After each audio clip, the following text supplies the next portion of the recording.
for the Adamites and the black devil helmets, messing with the white light. Other religions are wicked, don't need tarot cards. I'm looking caught out in the dark. I stay on my lahaj, learn speaking of me, and one day I'll teach it to those that want it and those that need. The master teacher will be happy to see him, and he knows that we love him because we fight hard for his freedom. Love and unity, our shield is the key to the sanctuary of Yak Man. Shamus Kawun Pak Man. What does this mean? That means he has his own land, away from gossip and slander, evil, tripping and power. Well, you need to be worried about the meteorite showers and the fireballs knocking down them walls. It's over, y'all. Meanwhile, by the fall. In other words, get out the way. And when Baba comes home, we'll build a bigger camera.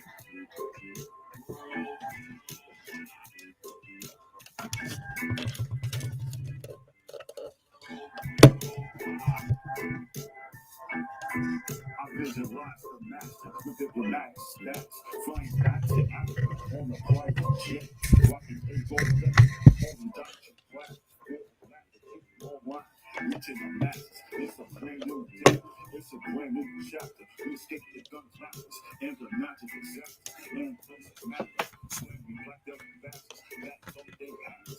I've been dreaming of escape on leaving the land of demons. Musician is needed. The master teacher gave shoes when he dropped those shoes. The reformer and the one of this day in town. Just look around and pay attention. You see the signs. So what you gonna do when there's a food shortage and no source of income to be supported?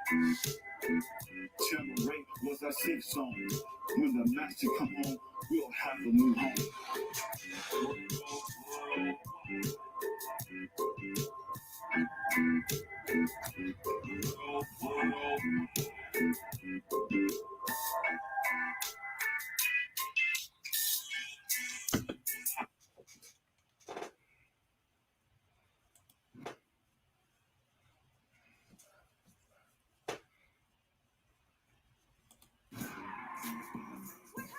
Baby, I'm so sorry. I've been flushing these. Do you want me to get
Roll back, Moisar.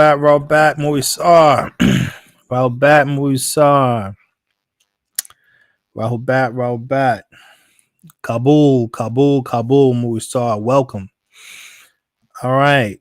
We are back. We had took a little hiatus. We've been off the air for a while.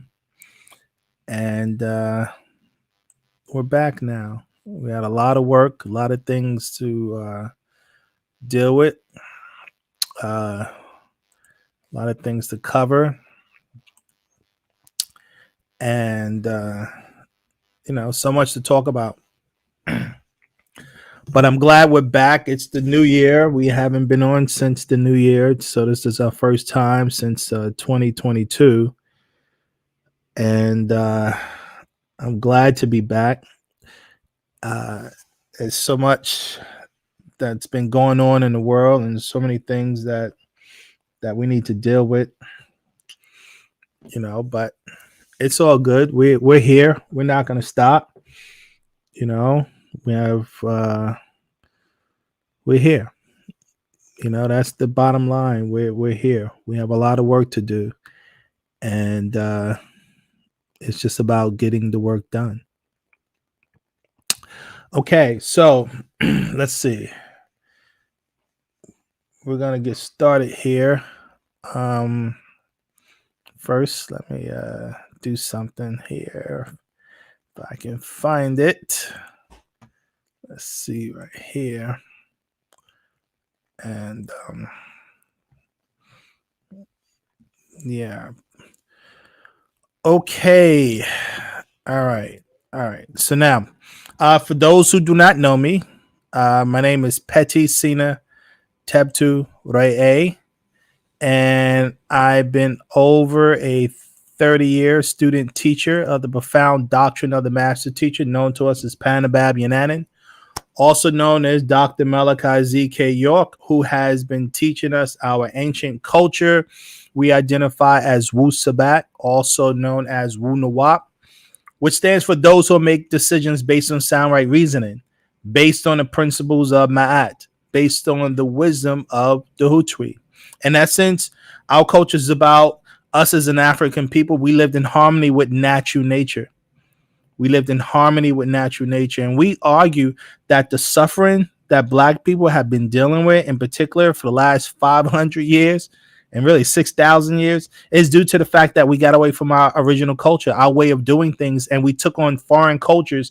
And ever since we have taken on these foreign cultures, life for us as an African people has been chaos. And we argue the only solution to our problems is for us to get back to our original way of doing things, for us to live a culture that is African centered, that is African based, not foreign based cultures, because we're suffering under foreign cultures. And we argued the original culture that we lived was Wu-Sabat or Wu-Nawap. Today, people identify it as animism. And it's about us as Africans being in harmony with nature. Now, as I like to joke all the time, we're in harmony with Netflix. We're in harmony with Kentucky Fried Chicken. We're in harmony with the Avengers. We're in harmony with the Lakers. We're in harmony with everything but what we should be in harmony with, which is ourselves and nature itself. And we're paying a great price for it. And I'm just one of many students who have dedicated myself to trying to re-educate our people that it is the culture that we're living that's causing a problem, and trying to re-educate our people about our original culture, Wu-Sabat. The master has been doing this for over 50 some odd years.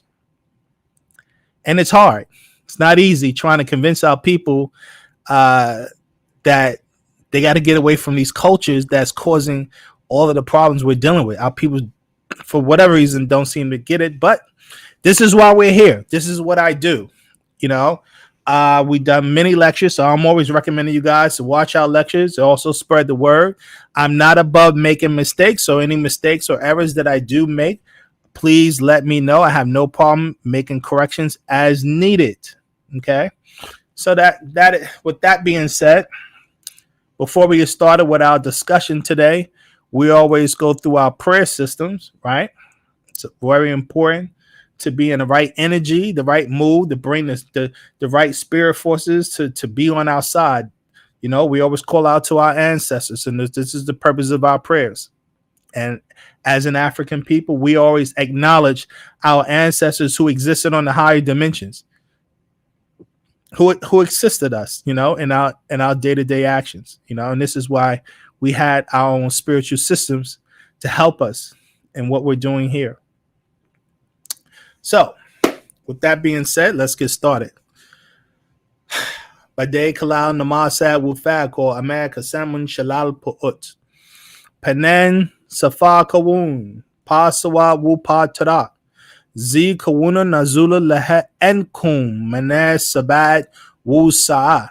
Amar Hade En Un Shafe Un. Manem Salafu Wu Nataru. Aju Laye Nafasu Kum.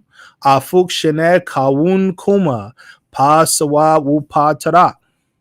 This book, The Truth and the Way, was sent down for you all from Sabat Wu-Sabat, star constellation, as a guidance and a healing from our ancestors and overseers. Return to your own, accept what is yours, the truth and the way.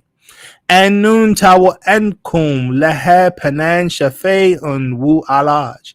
And nun tawa enkum lehe nasui nun. And nun tawa enkum lehe ashuk. Enkum at the salafu nun. And nun at the khara ukum. And nun talub nasar kuma. And nun talub nasar kuma. And so nun sayim nataru. And so nun salafu nun. And after Muspa'u. We thank you all for this healing and cure. We thank you all for not forgetting us. We thank you all for Ashuk. You are our ancestors. We are your children. We seek your help. We seek your help. Help us, divine overseers. Help us, our ancestors. We are Muspa'u. Anun. Atun, Atun, Amun.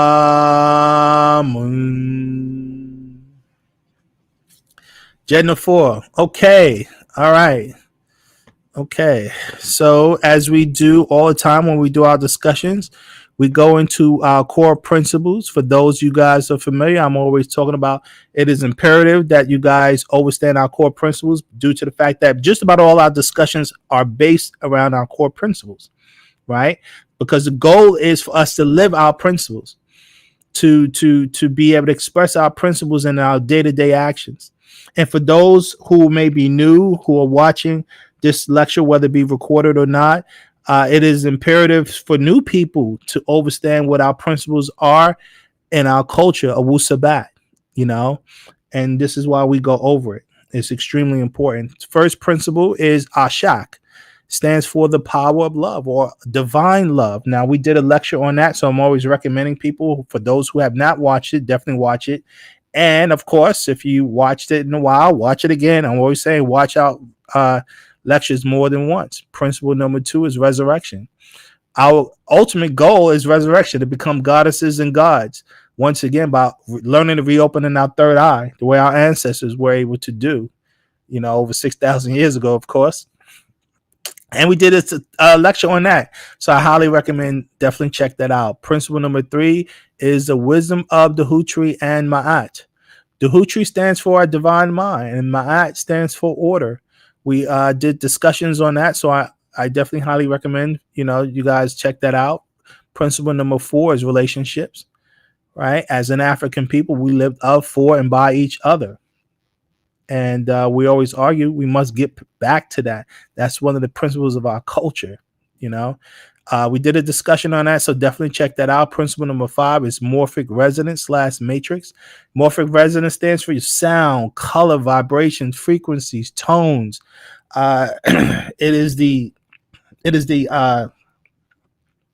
how can I say, existence is based on these morphic fields, and it's what creates the matrices or materializations, right? Principle number 6 is soul and spirit. Your soul is your emotional body. Your spirit is your life force. We did discussions on that, so definitely check that out. Principle number 7 is Leviathan. Leviathan stands for moon culture, aka religion, aka Western culture. Okay, Leviathan is who we at war with. We did a lecture on that, so definitely check that out. Principle number 8 is health. How the first key to health is a positive mind. Right, as melanated people, we need a lot of sunlight, water. Our body is 70% water. Fasting, we highly recommend fasting at least once or twice a week. Herbal diet, right? The doctors say we diet. Exercise, rhythmic breathing is important. Meditation, concentration, prayer, and chanting is all a part of health. As we always talk about, health is not just physical, but it's also spiritual. Health is not just physical, but it's also spiritual. And principle number 9 is Pa'ut, the creative force. We identify the creative force as Pa'ut. It stands for all expanding, the all, or all itself, right? And creation is based on what we call a smat, based on cycles, the ever-changing cycles of existence. And the creation energy we identify as Akach. It is the creation energy that all things is made of. Now, as Sabians, for those who are Sabians and choose to be Sabians, we have 3 primary goals. Goal number 1 is to raise the self. Goal number 2 is to fight Leviathan. And goal number 3 is to work to build Sabbatia. Now, when you go back to goal number 1, the first thing we always say is, like the Christians talk about, to be born again, right? To live our culture, Wu-Sabat, and give up those foreign cultures that we talk about. Also, in being a Sabian is to correct your name, right? To identify what your Sabian name and get rid of those foreign names. That's extremely important in resurrecting. You must correct how you look and dress. That's important to identify what our Africanness. Learn to speak our language, Sabaic, right? You must study our doctrine every day, which builds your sound right reasoning skills. This is what helps you in your decision making abilities, right? In studying the doctrine. Okay, that's extremely important. You must practice and master our daily rituals to turn yourself inside out. This is how you open up your third eye, by doing those rituals, guys. And the ultimate key to all of this is always be positive. You must always be positive. The second goal of a Sabian is to fight Leviathan. We're at war, right? This includes working to free Panabab Yananan, promoting Wu-Sabat, become a student teacher, and fight the 6 strongest weapons of Leviathan, which are ignorance, fear, ego, anger, our lust/desires, and lies/deceptions. This is what we're at war with. And that's just the reality of it. Right. And our last goal is to work to build Sabbatia, right? We work to support each other in business. We help each other reach positive goals. We help to build our culture. We must set up a landing zone for Panatharu in Africa, which means we need land in Africa that would be supported by an African government. And Ashuk is the key to accomplish all our goals, guys. Now, what does it mean to be a Sabian, right? A Sabian is someone who's thoughtful and cares, someone who's helpful and honest, someone who's responsible and hardworking, someone who demands justice and honorable, someone who's righteous and humble, someone who's positive and cheerful, someone who's loving and peaceful, someone who is kind and considerate, and someone who is neat, clean, and orderly, right? Being a Sabian is about being a good person. That's what it all sums up to. Now, our purpose, right? Our purpose is liberation from adverse forces. This is the goal of every Sabian, is for us to be liberated from adverse forces, right? Number 1, you must take action each and every day to free yourself of 6 ether spirits inside and out, which includes Black people who are possessed by these spirit forces. Number 2, acknowledge and fight 6 ether from promoting capitalism, the gay agenda, miscegenation, to so-called equality of the races, racism, white supremacy. This is, what we're fighting. And number 3, learn, live by, and promote the laws/rules of natural nature, right? So this is what it's about, fighting these adverse forces. These are all the things we're dealing with. Now, word of advice: do not judge this doctrine by watching the behavior of Panabab Yanana nor his students. Judge this doctrine by the effectiveness of the information, aka information, that you personally put to practical use. Excuse me. This doctrine is based on self-authentication. Know that we are not preachers, but teachers who are dedicated to answering questions until there is a meeting of the minds between student and teacher, who then can work in unity, which is the only solution to our problems, guys. Okay. All right. Now, with all that being said, today's discussion is the origin of the white race. This is what we named the our discussion. This is a very complex discussion. I'll say that, and it's a very involved topic. Okay, and we would be here for days trying to really hash out the origin of the Mukasu, what we call them the Mukasu. Now, the master teacher has been writing about their origins now for over 30 some odd years. Like, this is a book that we put out called The Pale Man. And this particular book came out in 1990, so over 30 years ago, talking about their origins, who they are, so on and so forth. And he's gradually through the years has been giving us more and more data about them.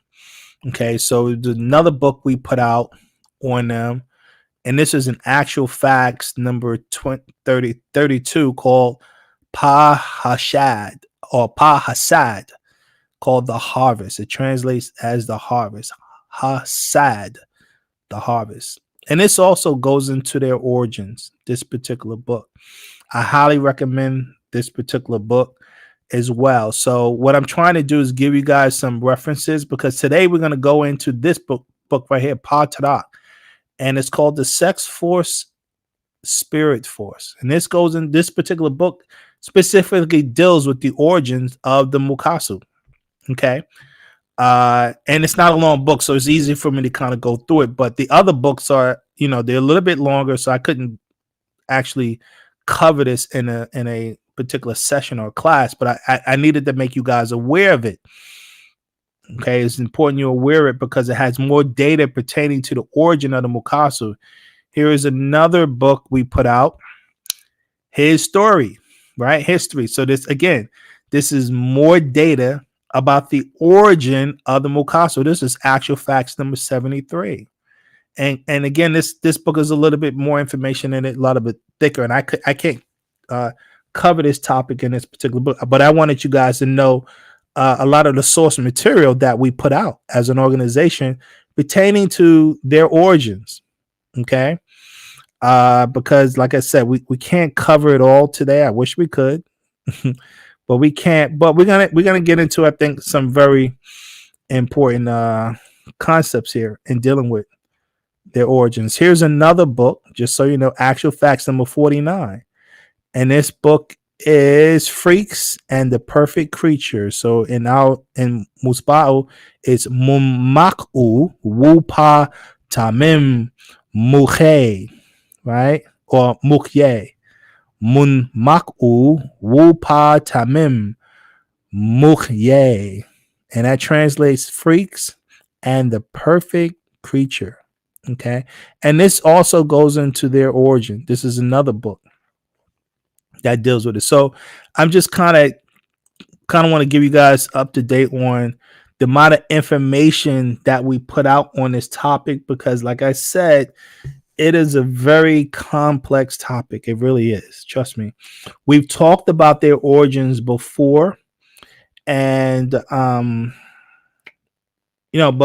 today we're going to go into a little bit more using, by reading this particular book. So we're going to go through this particular Pa-Tadak, right? This particular scroll, and then try to do some commentary on what we're reading and what we're talking about. Now, if you guys have any specific questions, do not hesitate to ask those questions. I always encourage that, which is the purpose of our discussions, to help you guys with your studies, right? So, with all that being said,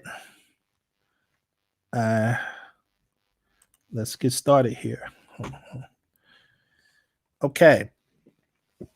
So the title of the book of this scroll is Sex Force, Spirit Force. We start off saying lakum or lahakum, actually. Mare nuwap u kharad u translate as beloved Nuwapian children. Let me outform you of information on Pa Dravad u, Pa Kanen u, Wu Pa Kanen u. Translate as the Dravidians, the Canaanites, and the Canaanites. We, Natharu, birth you, Nagaru, and you, Nagaru, birth Pa Dravadu, the Dravidians. Your own image, yet as 8 etheric beings. They were born in Southeast Asia, called the Asiatic black man, dark skin. Yet weaker genes resulted in them not having thick hair, yet rather fur, thin. And they birthed Kakasu, the Caucasoid, in their own image. Right, guys? So this is something we always talked about, that the Mukasu are the children of the Hindu. That the Mukasu is the children of the Hindu. A lot of our people don't know that to this day. You know, some people, I know some of the black scholars used to talk about how the white race was created by black people moving into cold regions, and because they was living in the snow cold regions, their genetics changed, altered their genes, and they lost their pigmentation and they turned Caucasian. Sounds like a nice story. It's just not facts. It's not facts. Okay. The Caucasian is nothing but the albino children of the Hindus. Okay. The Caucasian is nothing but the albino children of the Hindus. In fact, before we move any further in this particular book, I want to show you guys something on that particular subject matter.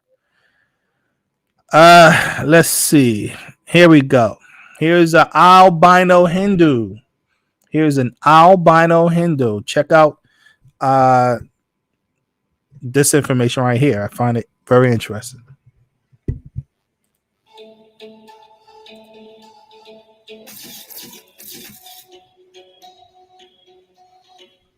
I was going back to my home. घर पे जा रही थी and वो independence day का दिन. Suddenly 2-3 boys जा रहे थे and they said कि आज ही देश आजाद हुआ था और आज के दिन ही हमें अंग्रेजों की शक्ल देखने को मिल गई. इससे बुरा क्या होगा? इस तरीके का चीजें is basically when you have a white or pale skin with a white hair or a blonde hair, there is a lack of pigmentation in your body, in your like in your hair, in your eyes, in your skin. That is considered as your albinism. I used to take wear the round hats so that अपना face भी बचे and backside भी, और used to wear full sleeves always.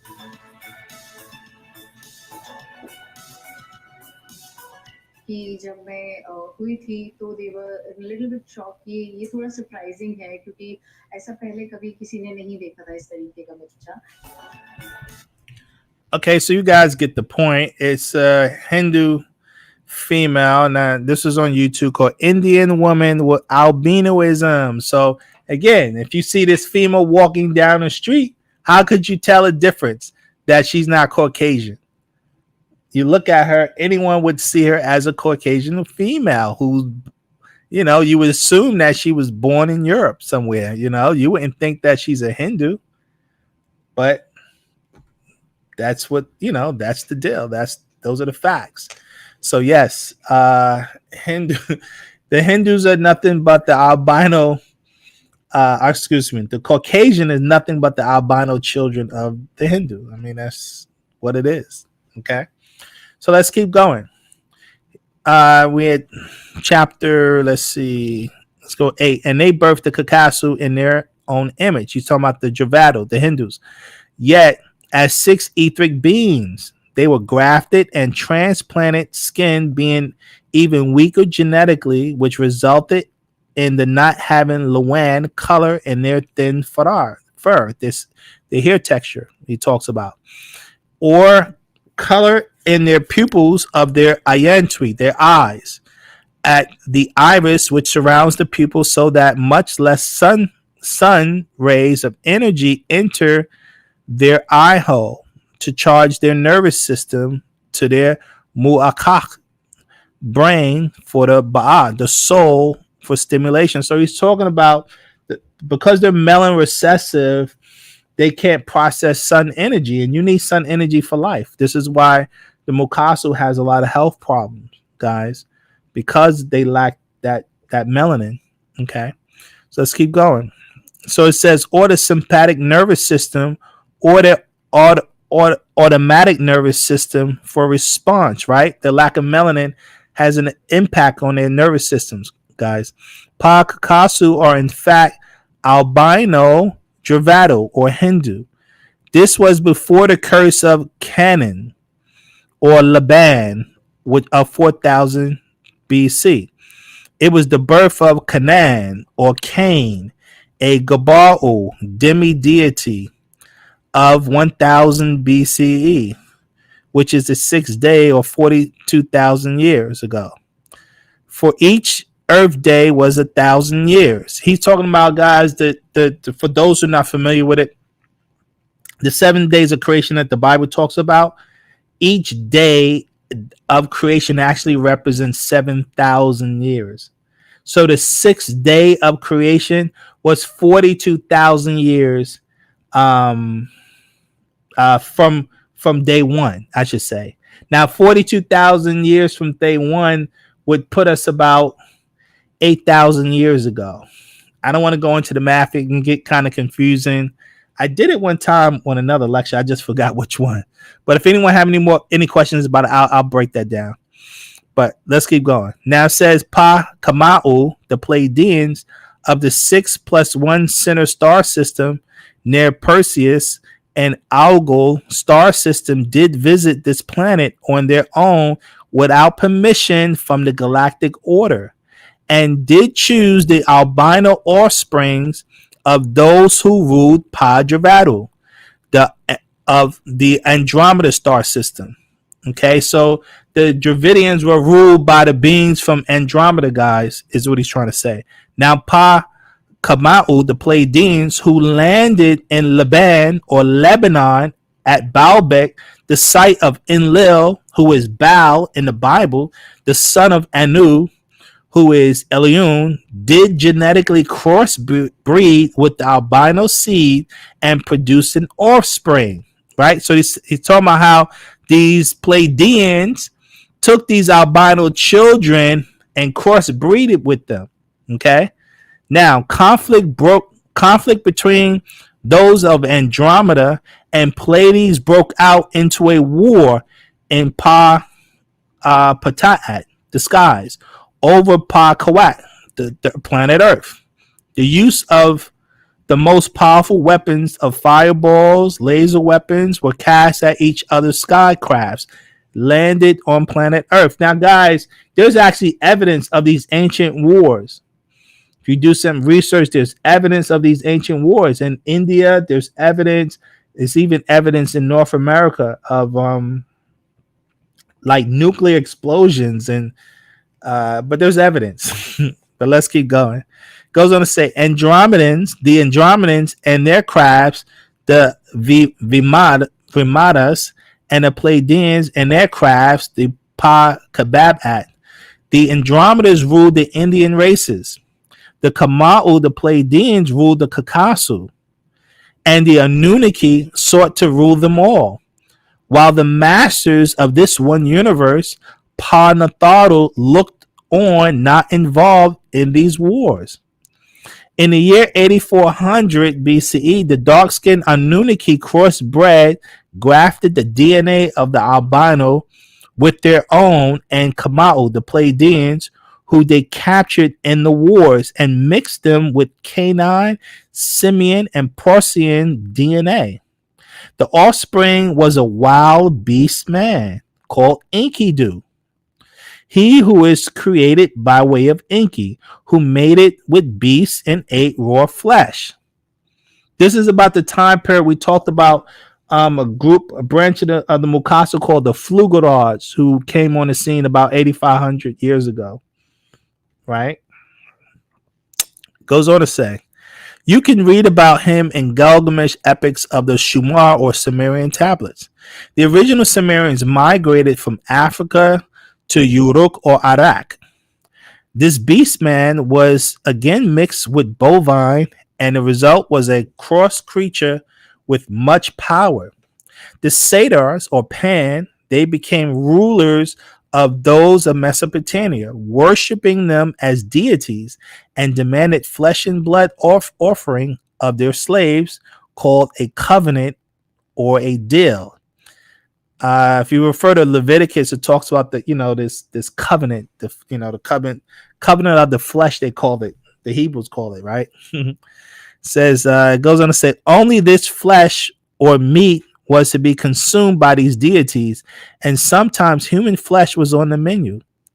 Other breeds were in the waters who became deities, such as the Dagon man. If you follow Hebrew Strongs, talks about it. 1 Samuel chapter 5, and sea creature called serpent people, later called Poseidon or Unaz or Anidotus and Edocus, their tribes. Now the Javadu called them Nagas.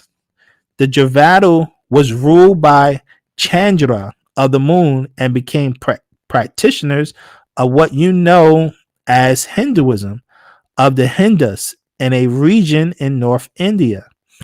Javadu are the parents of all East Indians and their religion, Hinduism. They were the original Aryans or nobles. So Caucasians call themselves Aryans or Indo-Aryans. Their ruler from Andromeda was one Brahma, who had 4 arms and 4 mouths, appointing the deity Shiva or Siva or Rudra or Nataraja, who has 1,001 attributes, keeper of time and justice, and ruled from the Kailash peak of the Himalayas. Now, guys, real quick, this Shiva deity of the Hindus, the Mukasu Caucasians, they identify with this deity. I guess they worship these deities because for those of you guys who might be familiar with the project, the CERN project, the particle collider, that's located in I think in France, CERN. The Hindus donated their Hindu deity Shiva. Here's a picture of it, where the Hindus donated the statue of Shiva to the particle this CERN. They call it the particle collider. It's in, I think, Switzerland or whatever, where they've been trying to open up portals and things like that. The master said they shouldn't have been messing with those particles and trying to open up these portals, because the Caucasian said they trying to find the God particle or whatever they trying to do.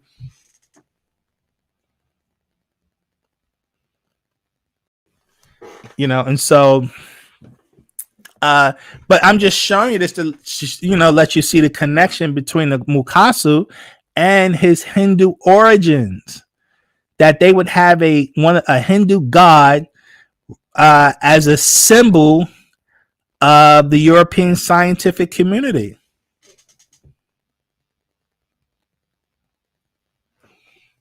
So that's pretty interesting. But let's get back to our discussion here. Now it goes on to say, who sent Krishna, the avatar of Vishnu, in the craft of Arjuna. Vishnu or Hari or Vikramditra. These names are too much, guys. I'm not going to pronounce all these names, but all these different names are Hindu deities, right? And it says the consort of Bu and Lakshmi, protector of their part of this world, blue skin with 4 hands. The cursed seed of Canaan or Kanu or Labanu was not born, also albino, until 4004 BC. Much took place before the curse of the disease of leprosy. They're Adamites or Evites. The first seed of the Adamites of 4000 BC religion was also Hinduism, which they later changed to Zoroastrianism after their visit of Enlil or Zervan, son of Nanar, Sin or Zuen or Suin, Ahura Mazda in Chaldea, the land of Persia, where they lived. The males were monks and the females were nuns. This was the Caucasus' own Adam and Eve, or Hawa. This Adam and Eve of 4000 BC was the first Caucasian men and women of their new world, meaning the first human beasts of their moon cycle. That is, the first people converted to the moon deity way of life. And guys, the moon culture, which is what Leviathan stands for, Levi is law, and Athan means sin, and sin is the ancient name of their moon god, right? And the moon culture represents the culture of the dead. The moon is a dead solar body, no life, no plant life, no vegetation life, no animal life, right? And so it's the culture of the dead. And they rule based on death. And this is why the Caucasian culture has always been about death and destruction and mayhem and killing. And and that's why when you turn on their news stations, all you see is death and destruction and mayhem and chaos. That is their culture. And unfortunately, we have been living this moon culture because now we are doing the same things that Mukasu is doing, killing and mayhem and just destruction. And that's moon culture because they're the children of the moon. They're the children of ghosts, right? And that and ghosts is a representation of death. And so I mean, the whole goal of us, is to get away from this moon culture, this culture of death that they got the whole world living. But let's keep going.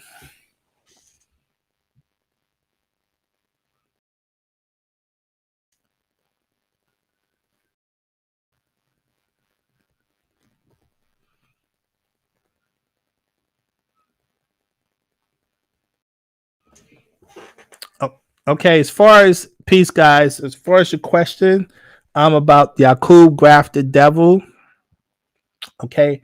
Oh, well. Yeah. First of all, welcome to the brother.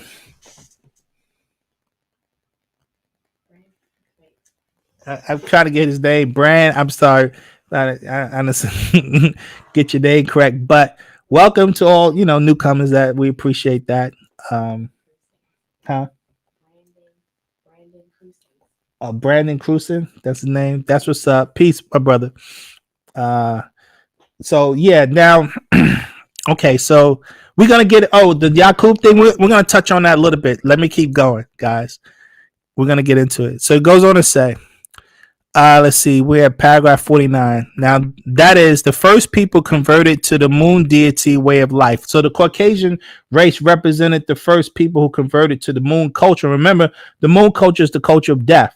That, like I said, this is why Caucasian culture represents them killing. That's all they know is war and bloodshed. And that's what the moon culture represents, So let's keep going. Let's see. Now it says the ancient name of the moon and moon deity is Sin, from Sinj River of Indra, or Mahendra, or Sakra, and these other names. Ruler of the Hindu water, slayer of demons. In India at the river Ganges. So they were called Indians or Hindu or hint of Nirvana. The Anunnaki called Sin or Nanar's daughter Inanna, Ishtar, a twin of Utu and Shemesh, and their mother was Ningal. The moon cycle or Sin cycle began 4000 BC or 6,000 years ago. The moon to them is sun to us. They are shadow people. Moon, you have the moon cycle, sun cycle, sun cycle. each of 6,000 years on Earth, or the 24,000 years for the circumference of the planet Earth, which is the equinox. For the sun and moon solstice, or summer and winter solstice. Back in the year 4000 BC, there were many millions of people of sub races on the planet Earth, from interbreeding with each other and mixing with ETs, right? Extraterrestrials. Now it goes on to say, when these Adamites and Evites were as Canaanite or Canaanites were ousted from their Garden of Eden, from Lebanon or Baalbek to Turkey, to live in underground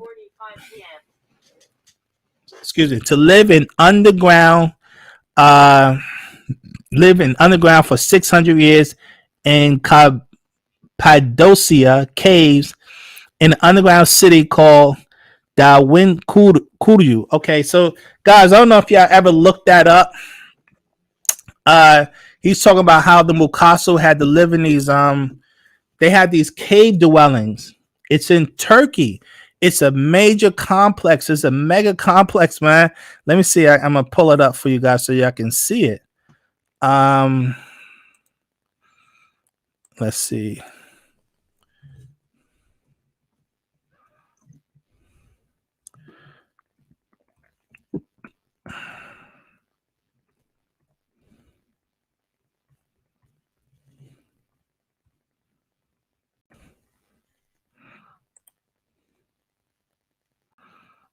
Here it is. This is the complex. They might have a YouTube on it. It's really big. It's a really big complex. It holds thousands of people in this complex.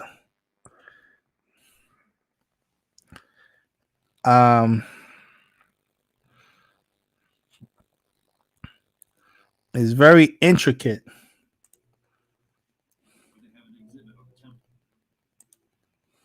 I discovered the 8 immortal kings of Samaria lived a total of 241,000. Egypt covers 2,000 square miles, craggy cliffs and peaks reaching 13,000 feet in elevation.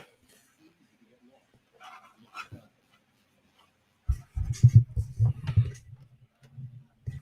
When you come here, what strikes you is the physical landscape. So they're talking about these cave complexes. My sound is low, guys, so I apologize for that. They've been eroded away to give you these incredible rock formations.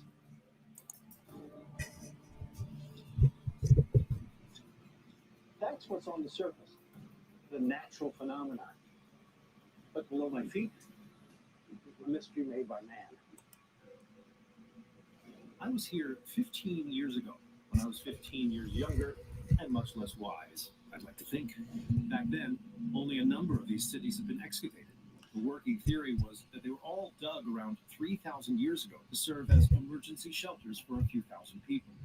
But since I was last here, they've uncovered more and more of these underworlds. What? Archaeologists now believe that there are 200. Yeah, it's guys, I'm sorry. I mean, it might be hard to hear the sound, but you guys could check this out. This video, it's on YouTube. It's talking about their cave complex.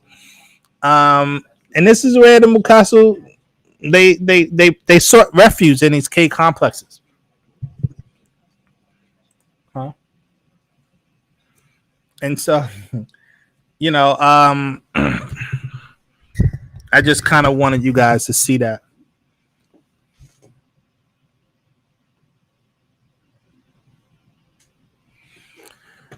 Let's see where we at. Let me get back to what? Oh, okay. Okay, so, but that's a real complex. It's in Turkey, guys. You can look it up and check it out. And it holds thousands of people, but let's keep going. So it goes on to say where we at. Let's see. Okay, so he says, this paragraph 60 says, when these Adamites and Evites were whereas Canaan or Canaanites were ousted from their Garden of Eden from Laban or Lebanon, Baalbek, and they were sent to Turkey to live underground for 600 years and Cappadocia. So they lived 600 years in those cave systems, guys, in the underground city of Dawinkuya. They had no sunlight to cure their leprosy. You refer to book Leviticus chapter 13 talks about the leprosy that the Mukasu had, right? It's in the Bible. So it became worse. The remain unclean. They remain unclean. Only Laban or Canaan and 59,999 or 60,000, including himself, of his tribe was chosen to go into these cave systems, guys. So now this goes into that whole Yaqub story, or close to it. Like now it says, like in the time of Canaan or Cain, when he alone was chosen to leave Chaldea for eastward India among disagreeable Muzyad Muhatalu or ETs in a land called Nod, land of outcasts and vagabonds. Now, for those who don't know, when you go back to this time period, 6,000 years ago, 8,000 years ago, this was when the planet was being occupied by humans, and ETs were roaming the earth freely back then. Because people don't see the ETs roaming the planet no more. They're hidden now, right? But back in this time, this is why when you look at ancient stories, they talk about the gods walk the earth, the Greek gods, and you know, as Africans, we talked about the Nathar. So they were on the planet at that point in time, or at least they was on the surface in public view. People were interfacing with these beings from other star systems, you know, unlike today. So that's important to know that fact, right? So it goes on to say Canaan or Cain was marked with leprosy. Pa Canaanu, the Canaanite, and Pa Canaanu, the Canaanites. The clean leopards were not confined underground. They were sent to Aegean islands. Right now, the Aegean islands is Greece. These are the islands in Greece. This is the beginnings of Greece, guys. So you had Mukasu who had leprosy, right? And they were separated from the ones who did not have leprosy, who didn't have disease. Says goes on to say, so you have the clean leopards and the unclean leopards. Now, as you had then, and so you refer to Leviticus chapter 13. All Kakasu and Javadu are ruled by lust and sexual pleasures, such as the Kama Sutra, which the Kakasu learned from the Javadu and misused it. Their serpent, beast, or dragon was called Leviathan, from Lawi Tenanu, meaning to join on to. The reptilians is what it means, right? So Leviathan was a symbol of the reptilians. Okay, that's why we refer to what's that? Revelation chapter 12, and talks about the dragon, and that's who rules the Mukasu, by the way.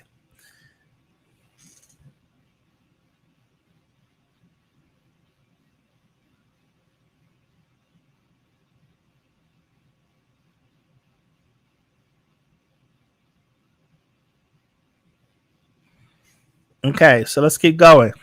Says the Hindu called it Manasa, the great queen serpent of lust, the grantor of fertility to sterile females.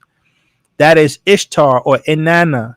The serpents or Nagasu, called Ningini, were reptilians from Drago or the Drago star system. Pa Lawi Tananu, when they ruled, called this planet Tanin. The Dragonian in the Torah, it became Leviathan, right? So that's where the name or the word Leviathan comes from, guys. He goes on to say, Pa Lawi Tanan or Leviathan is a giant sex and spirit force, or Kama, deity of sexual desires among Indians. In their Haba'u Hebrew book of Leviticus or Leviathan, chapter 20. It stands for lust. Who is able to control races and nations through sex and lust by way of propagating lust and luster into their very spirit by light, sound, color, and images sent into the brain to trigger desires sexually and are generated in the blood and body fluids. Leviathan has many spirit members. Okay, so you guys, you really look at the Bible, it talks about Malak or Malcolm or Molech or Moloch or Molech, right? They worship that, guys. So, like, who's that guy? Alex Jones. He exposed the Bohemia Grove. For you guys so familiar with that, where the world leaders every year they go to Bohemia Grove, California, and they worship. They have that god Molech. It's the statue of an owl. They worship these deities, these reptilians, the rulers, the leaders of the world. For those who are not familiar with that, look it up. Alex Jones put that out. I think back in 2000 or something. He snuck in to one of their ceremonies, you know, and it had all the leaders. And this is who they worship. They worship these ETs. He goes on to say, and these Janas Ka'a Mukwenu, sex spirit beings, or Lilum and Lilat Succobi, female spirit forces, and Inkobi, male spirit forces of sex and lust. They distribute world over by the media today. Anyone or religion or race who does not wish to lust after Kakasu, they want to destroy and kill. Their lust forces into you as sounds and colors into your being, and desire takes over your inner thinking. By that, Leviathan controls your race. These sounds and colors of vibrations are distributed throughout the earth. This force was cast in earth with Pa Rake Shalal Noam, the spell of sleep. And the power of lust rules the minds of most. Guys, we live in a lustful world. Y'all know that. This world is ruled by pornography. That's why pornography makes more money than Hollywood. The sex force for reproduction was cast from the sun 18 million years ago, just before the evolutionary cycle began. The moon cycle is the climax of the evolutionary cycle. So the moon cycle was started 6,000 years ago, guys. Although the moon cycle ended, I guess we might say officially ended in the year 2000.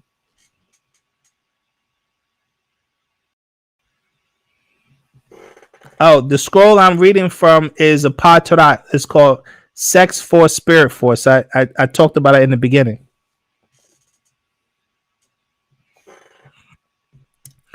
Let's see. So it goes on to say, just before the evolutionary cycle, the moon cycle is the climax of the evolutionary cycle, right? Now, Pa Lawi Tenenu or Tenum Heu, Leviathan are the moon gods and goddesses of Luna, who was birthed by Hyperion, son of Uranus, and Gaia, a Titan, by their records. Guys, now keep this in mind. What they call Greek mythology, most of the so-called mythologies is actual histories, but the Mukasu covers that up and just put it as mythology, making people think a lot of that stuff isn't real when a lot of it is real. But they do their best to cover up their history, their origin. They don't want people to know that their origin, that they were grafted.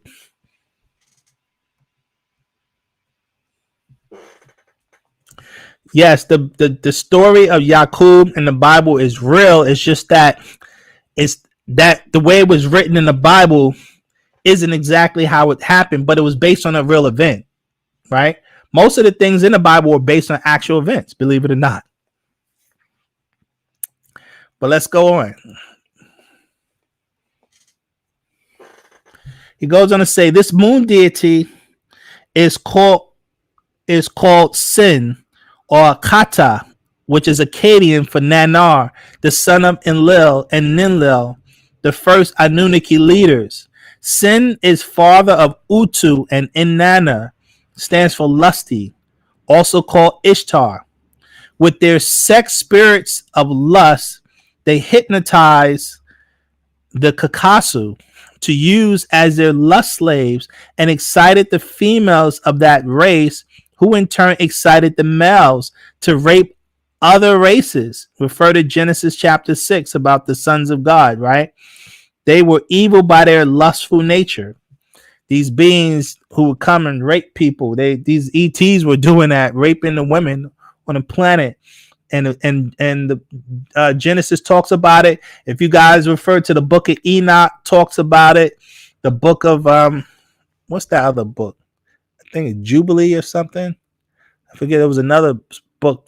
One of these, the hidden books of the Bible that they don't want the public to read.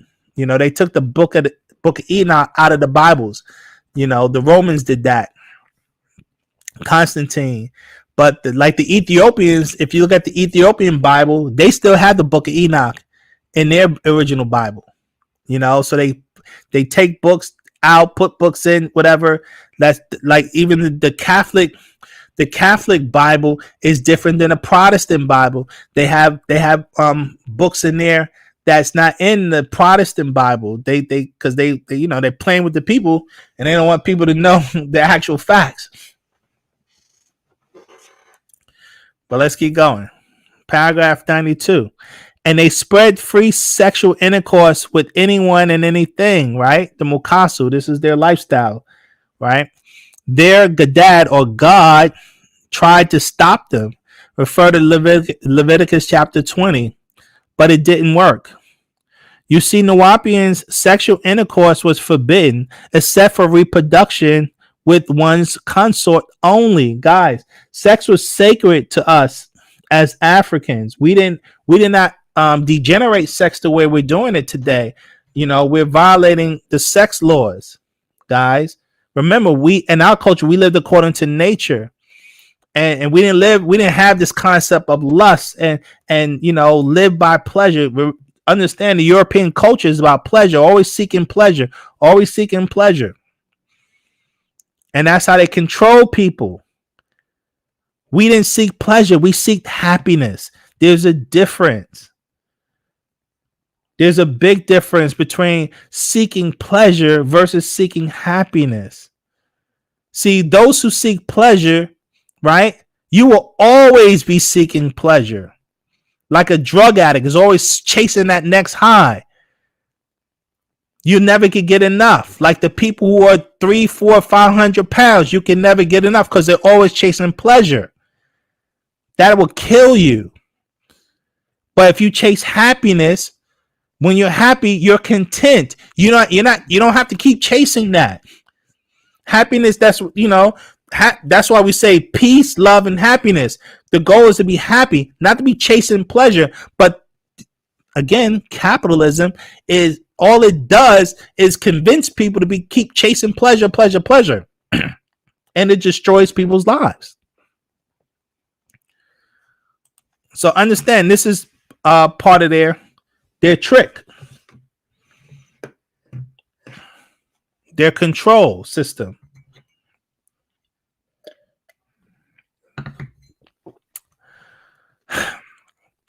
So he goes on to say, this was the law of Mithra of Persia. There learned so-called God of light, joy, love, and living, co-guardians with Varuna, right? They lived by sex, these laws, these rules.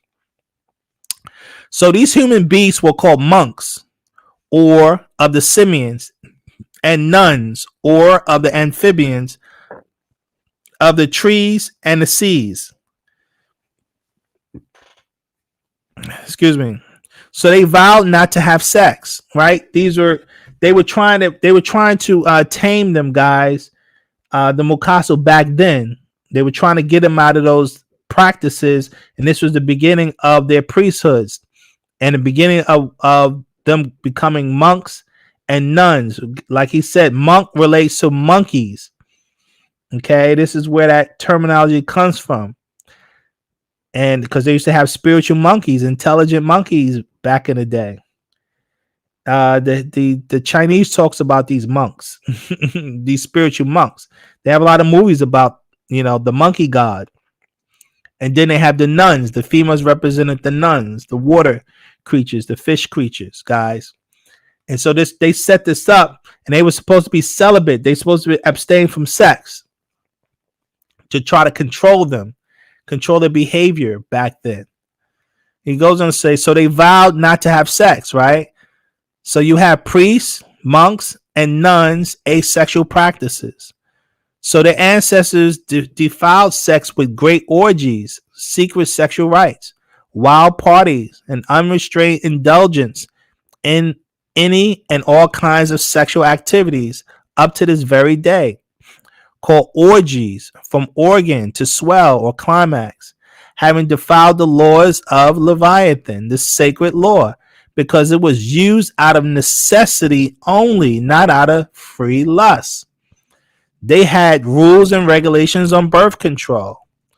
It was the Halalu, the Luciferians, who brought lust into it, the Greeks and the Romans. They did it by bringing all their young boys at age 13 to join the men to learn war and fighting, which started with wrestling nude boys and men, which transformed into sexual acts, and teaching them how to rape the men whom they fight and overpower to reduce them to women, how to rape the women of the men they fight, as well as their sons and daughters, to put their cursed seed into other races. This is how the Mukasu ruled. They invaded people's lands and they used rape as a tool. That's why they raped our peoples, guys. This is where all this gay stuff comes from in the black community. They were raping us, our mothers and our fathers.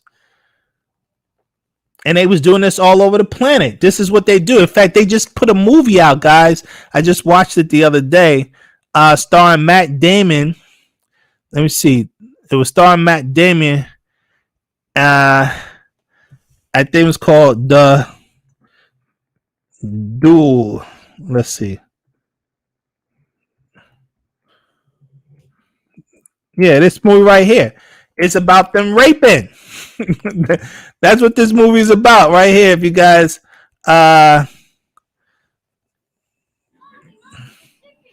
check, this movie right here. The whole movie is about rape. It just came out last year. There is only one question that matters.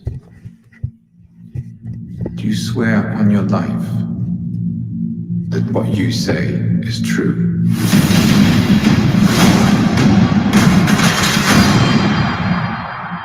My father told me my life would be blessed with good fortune.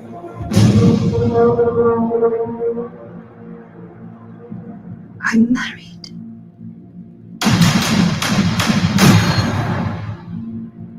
I was a good wife.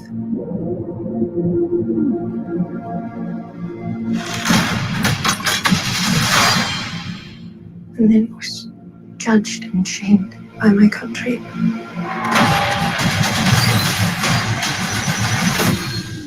I say before all of you, I spoke the truth.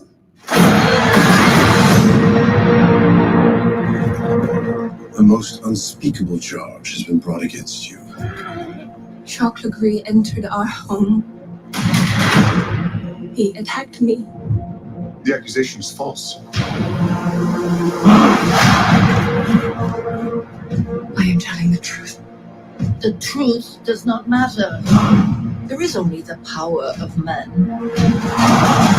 This should be settled quietly. I'm innocent! I request a duel to the death. If you lose, your wife will suffer dire consequences. One of us has lied. Let us let God decide. You do not believe me. I am risking my life for you. You are risking my life so you can save your pride.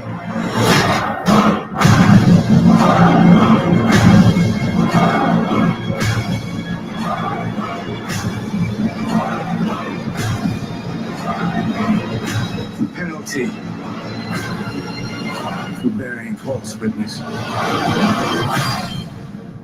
is that you are to be burned alive. I will not be silent.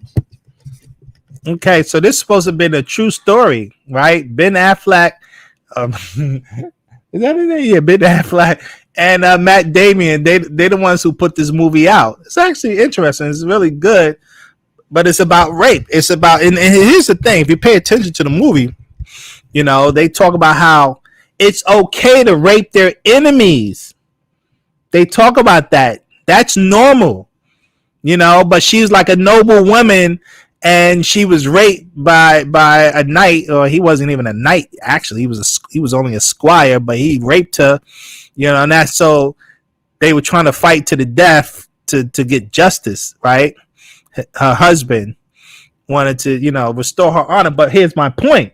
My point is, rape was a part of their culture in Mukaso. There was a strategy they used to subdue people. To make the men weak. This is what they do. This is how they rule. And we're wondering why we have such a gay problem going on now in the black community. They did that to us. You know, this is what we're dealing with, though. This is what we're dealing with. So let's see where we at. So it said they let's see 103. Oh yeah, and that movie what's the name? That kind of shows you that whole wrestling thing that Matt was talking about with the Greeks, the what's that movie? The 300. They showed about how the men would wrestle with the boys, whatever, and obviously they was having you know what they showed in that other movie, Alexander. If y'all see that other movie, Alexander, they had open sex with the men. You know, this is their culture. Everyone knows that. All right, so it goes on to say, let's see, teaching them how to rape the men whom they fight and overpower to reduce them to women, how to rape the women of the men they fight, as well as their sons and daughters, to put their cursed seed into other races.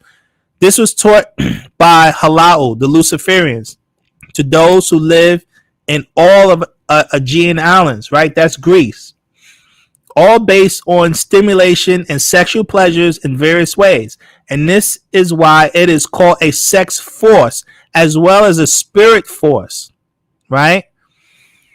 And you have the word zina, which is Hebrew, means whorish act, lust, and luster, please, or pleasure.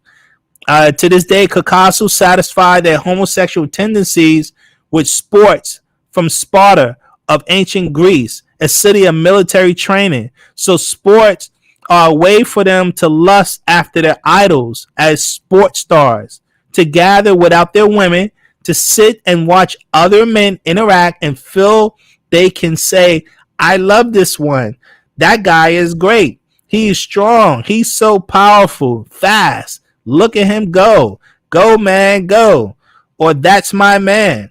It's a way to express their inner female or recreation, right? Or as I said, to recreation. Now, they have, as the caveman, a club to strike the woman in the head. Now, it's a nightclub where they can hang out or expose themselves. Red lights, loud music, that is color and sound, shake their bodies lustfully, drink intoxicants, smoke, and interact with female whores for one thing: free, open sexual pleasures. What were the results of the breaking of the commandments and the laws of Leviathan? The rules and regulations on birth control. They were sent from Lebanon, Baalbek, above ground, to Turkey, underground caves. They separated them into groups and clans and tribes. The unclean was sent up into the Caucasus Mountains, and the clean was sent to the Aegean Islands. And the ones to be used for further grafting and separating were sent to the Isles of Patmos. Guys, that's the whole Yakub thing again. In the Aegean Sea of Pelion. It was called this for the gateway or Pelion for Greek pylon, meaning gateway.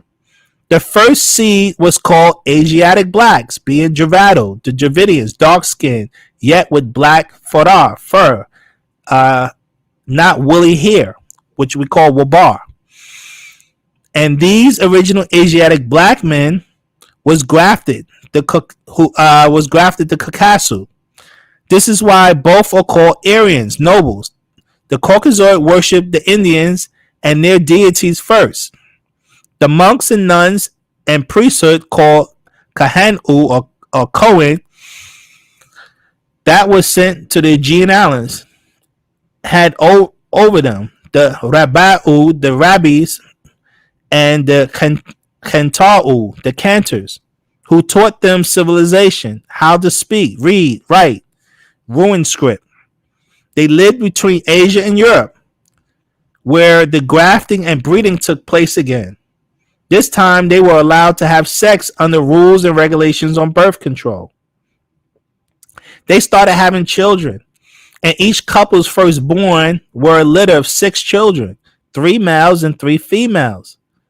Some born with spots, some born with light brown, some born red, pink, some born albino, or white.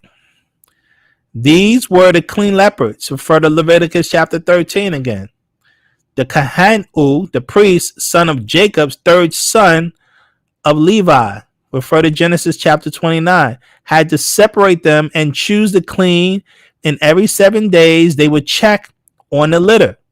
Some born with sores, fur, red fur, yellow fur, white fur, some with freckles, some with boils, bright spots of white flesh, somewhat reddish, some with brown fur, some with black fur, some with green eyes, some with blue eyes, some with gray eyes, some with raw flesh and deformed. These were unclean. If the leprosy covered all their flesh and they had red or yellow fur, blue or green eyes, the Kahanu priest would pronounce them clean to be moved. Their plague was contained because their genes are weaker and recessive. Every 300 years, they have to mix in with a dominant or the Nagado gene, or they will die out as natural albinos. They will move northeast to snow and cold lands as Iceland and Finland and Sweden and others from these posts.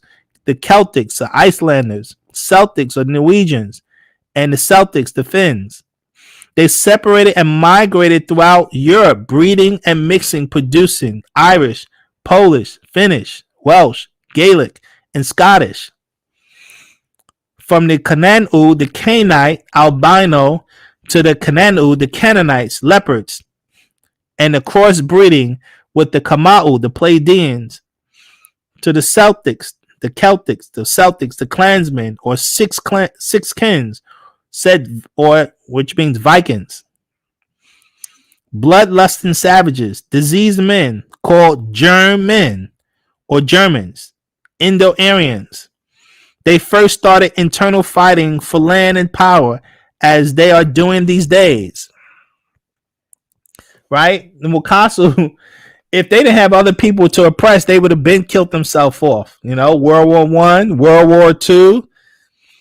If you look at the history, like between France and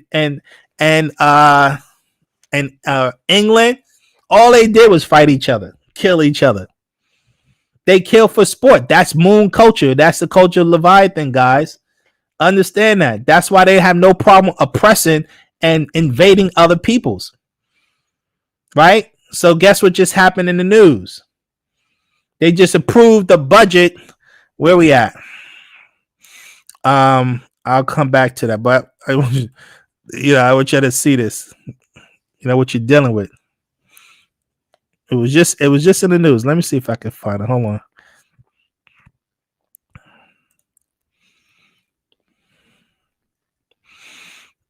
You know that all they know is war, man. That's all I'm trying to say. All they know is war, and they was just talking about it in the news. I want to find it though. I want to find it so you guys can see what we're dealing with. And I don't understand it. I don't understand why it's so hard for our people to get it, what they're dealing with, you know.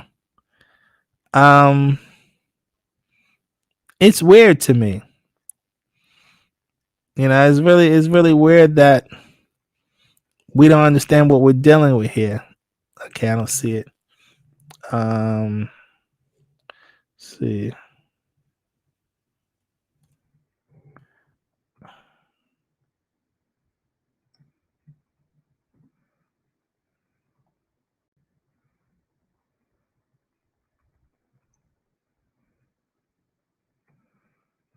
There we go.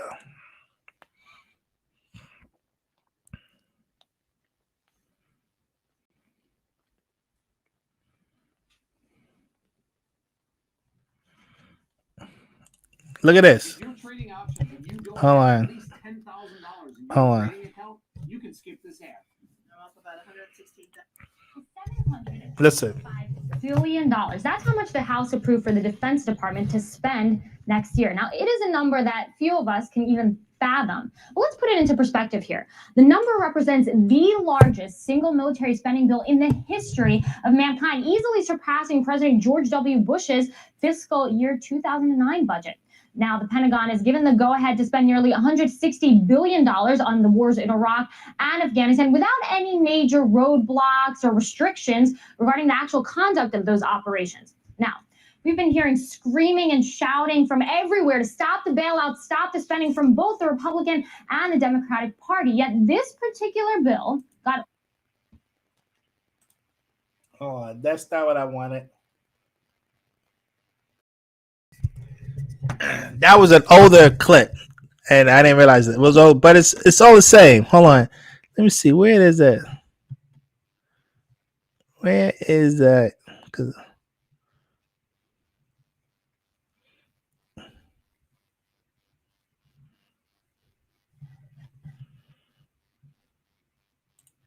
Here we go. Here we go. Approve the largest military spending bill since World War II, with a 5% increase over last year's military spending bill. The $768 billion military budget is $24 billion higher than what Biden requested, despite the U.S. withdrawal from Afghanistan. The package includes funds aimed at countering China's power and to build Ukraine's military strength. It also includes nearly $28 billion in nuclear weapons funding. The bill is headed to the Senate, then to President Biden after the House approved the bill late Tuesday night, with more Republicans than Democrats voting for it. Among those who voted no was progressive New York Congressmember Jamal Bowman, who tweeted, quote, "It's astounding how quickly Congress moves weapons, but we can't ensure housing, care, and justice for our veterans, nor invest in robust jobs programs for districts like mine." Bowman also criticized how the compromise bill strips funding that would have established an office for countering extremism in the Pentagon, saying the bill, quote, "must also protect the Black men and women who are disproportionately the target of extremism and a biased military justice system." So here they talking about, again, what's interesting, the first clip I pulled up, now that clip was back in 2010, and they was talking about in 2010, they spent the most money on military ever. Now we're in 2022, and they're doing the exact same thing, spending the most money on the military ever. They spend, all they think about is war. This is what we're dealing with. Now the question becomes, why we as a people tolerate this? You know, we've been trying to educate our people for years not to deal with the Mukasu, you know, and it's weird. I highly recommend. I think a lot of the problems is our people, we don't understand our own power. You know, if we understood our own power, because I think a lot of our behavior is fear. We're afraid of them. You know, we're afraid of them. But we don't have to be afraid, guys. Y'all need to really, excuse me. This video we did right here, Black Power versus white power. You guys really need to study this lecture that we did, on this subject matter. Black power versus white power. I highly, highly, highly, highly recommend you guys really to study what we were trying to talk about in this particular video. Black power. We have our own power if we would just acknowledge it. We don't have to be afraid of them. They're the ones who are afraid. That's why they keep spending money on these weapons. And they're constantly planning war after war after war. This is who they are. This is just who they are. They can't help themselves. They're warmongers. And that has everything to do with their messed up genetics and the gene splicing, how they were created. Anyway, it goes on to say, let's see. They first started internal fighting for land and power as they are doing in these days, right? Their religion, which is Wiccan, right, became monotheism and took on many names, sects, denominations, cults, clans, and order, all under the golden circle, the gold ring, or the Hellfire's Club. You will find the story of Laban in Genesis chapter 29 and 30 and 31. The secret meaning of the breeding and the grafting in Genesis chapter 30. Now, guys, I don't know if you're familiar with the Hellfire Club. If anyone's heard of that, press 1. I'm curious, right? Guess who was a part of the Hellfire Club? It's one of their secret societies, where they do their devilishment. And let's see.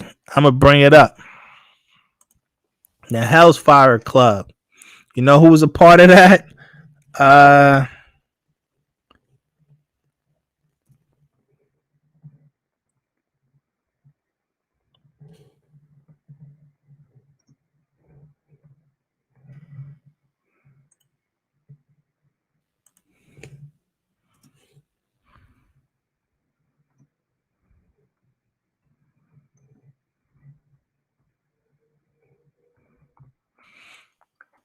Their father, Benjamin Franklin. He was a part of the Hellfire Club, guys. Benjamin Franklin. These guys, supposedly, they do sacrifices. They do, it's one of their secret societies. It represents the just another branch of the Illuminati. That's all it is, the Hellfire Club. But yes, Benjamin Franklin. And they found, do some research, they found dead bodies under one of Benjamin Franklin's homes. They found skeletons of children and women under one of Benjamin Franklin's homes. Look it up. I can only surmise they was sacrificing people, Not to mention, these guys in these societies, they're cannibals. They eat people. They're killers to the core. This is what we're dealing with. But yes, he was a part of that secret society, the Hellfire Club, and all. And so, point being is this: the origin of the Mukasu is the Hindus. They are the albino children of the Hindus. They are the albino children of the Hindus. That is the Mukasu.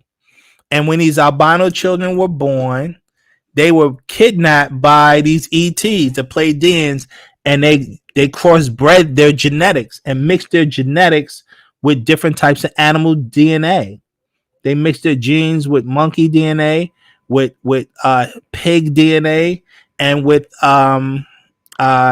wolf, the werewolf DNA. That's why they're so violent. It's because of that werewolf genetic in them, that werewolf gene. I think this particular book goes into that. The Freaks and Perfect Creatures. I think in this particular actual facts, he goes into the different types of genetic experiments that was done on the Mukasu by their overlords. If I can find it. Well, yeah, look at this is what they have for entertainment. I mean, I don't know why people don't see what we're dealing with. You know,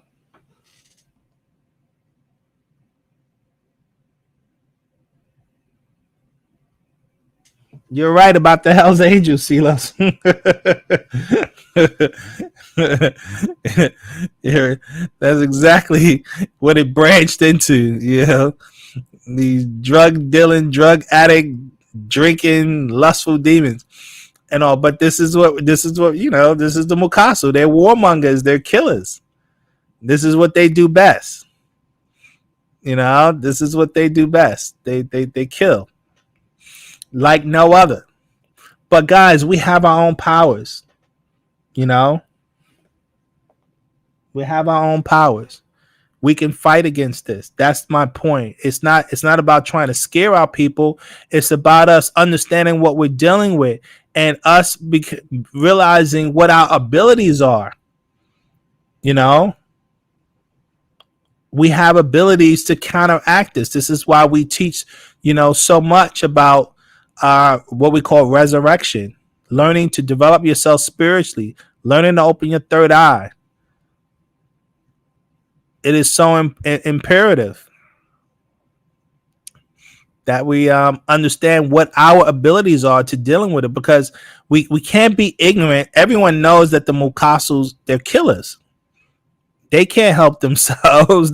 That's all they know. The question is, what are we going to do about it? How are we going to deal with this? As black men, because I always talk about, we did a video on that. Why do black men allow the white man to rule them? For those who have not seen that lecture, definitely check that video out. I think it's very important for every black man to have that, ask themselves that question. What are you doing to fight, these demons? Guys, man, they got some plans for us. Guys. When I'm doing my NoopooH News on Fridays, and my NoopooH News for Friday, we're gonna talk about the I don't want to spoil it, but we're gonna talk. What's it called? It's called the Great Reset. We're gonna talk about the Great Reset. Y'all get that's going on in the news right now, and so we're gonna get into that. Y'all need to look that up. But we're gonna put that information out in our NoopooH News segment about what the Great Reset, what they have in store for us, man, for your children, your grandchildren, your great grandchildren. The plans they got is crazy. So it's we understand their power. The question is, we have to understand or understand our power. This is what the master teacher has been trying to teach us for so long, what our abilities are, what our powers are. But we have to learn to tap into our powers, our abilities. We do not have to be afraid of these demons. We have to be knowledgeable about them, who they are, what they represent, and their nature. They can't help themselves.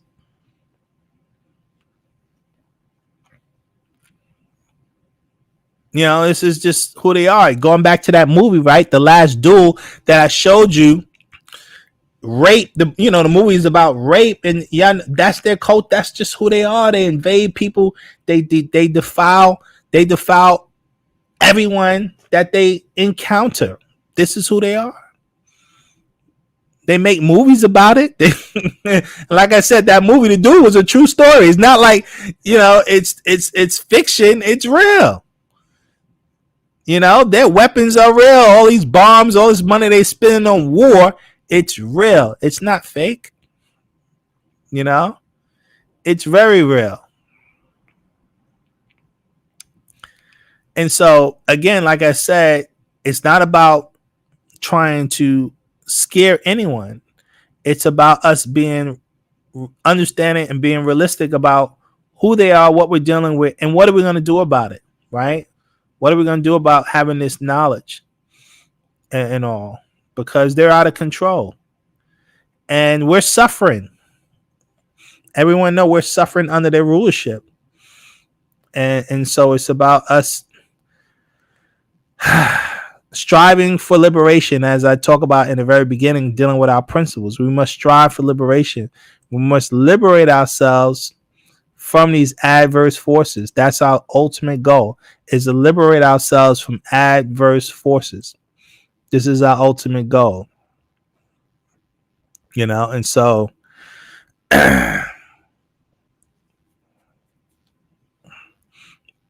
this is where we at. I was trying to find some pictures, looking in the different books we put out. Like I said again, I highly recommend you guys checking out these actual facts. This one called His Story. Again, it goes into dealing with the Mukasu, their origins, and who they are, and it just goes into a little bit more detail about who they are, their origins, and what they're about. Okay, but I think the most important thing that we needed to get across today, and our people need to notice, because our people do not notice, that the Mukasu is none other than the albino children of the Hindus. The Mukasu is nothing but the albino children of the Hindus. That is a very important thing for our people to know, because they don't know that, their origins. That's why the Nazis identified with that history, with that origins. The Nazi party, and they took a Hindu symbol, the swastika, right? That's a Hindu symbol, the swastika, and they use it for themselves. The Hindus don't like that, though. If you listen to the Hindus, they're upset that the Germans did that. But I mean, it's a reality, that the Mukasus connect, and they identify themselves as, and that's the other thing. The Mukasu won't deny that they're connected to the Hindus. So it is important for you guys to keep that in mind. They don't deny that. They actually, teach it. Excuse me. And that's why they have that. That's why they accepted that what's that that statue at their particle collider. This the Hindu god for in front of that was that particle collider in Switzerland and CERN. That's why they accepted this god Shiva, and I think the god Shiva is supposed to be a god of destruction. First of all, it's like why they put a god of destruction in front of their science project, but they did, and this was donated to them by the Hindus. The Hindu government sent this statue to them. But that is what it is, guys. So if anyone has any questions, I'll address any concerns or anything y'all wanted to talk about. Because I think I covered what I needed to cover for this particular subject matter. I'm always telling you guys, definitely take the time out to study out this, these discussions. If I think is imperative.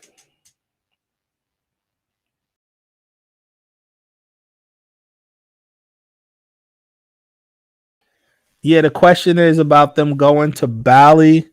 Yeah, I mean, Mukasu, they frequent these different Asian countries, right? They frequent the Asian countries. They're highly connected to all of these things that the Hindus, they're connected to the Hindu culture, period, the Mukasu. In fact, that's where the Mukasu get their spirituality from the Asians.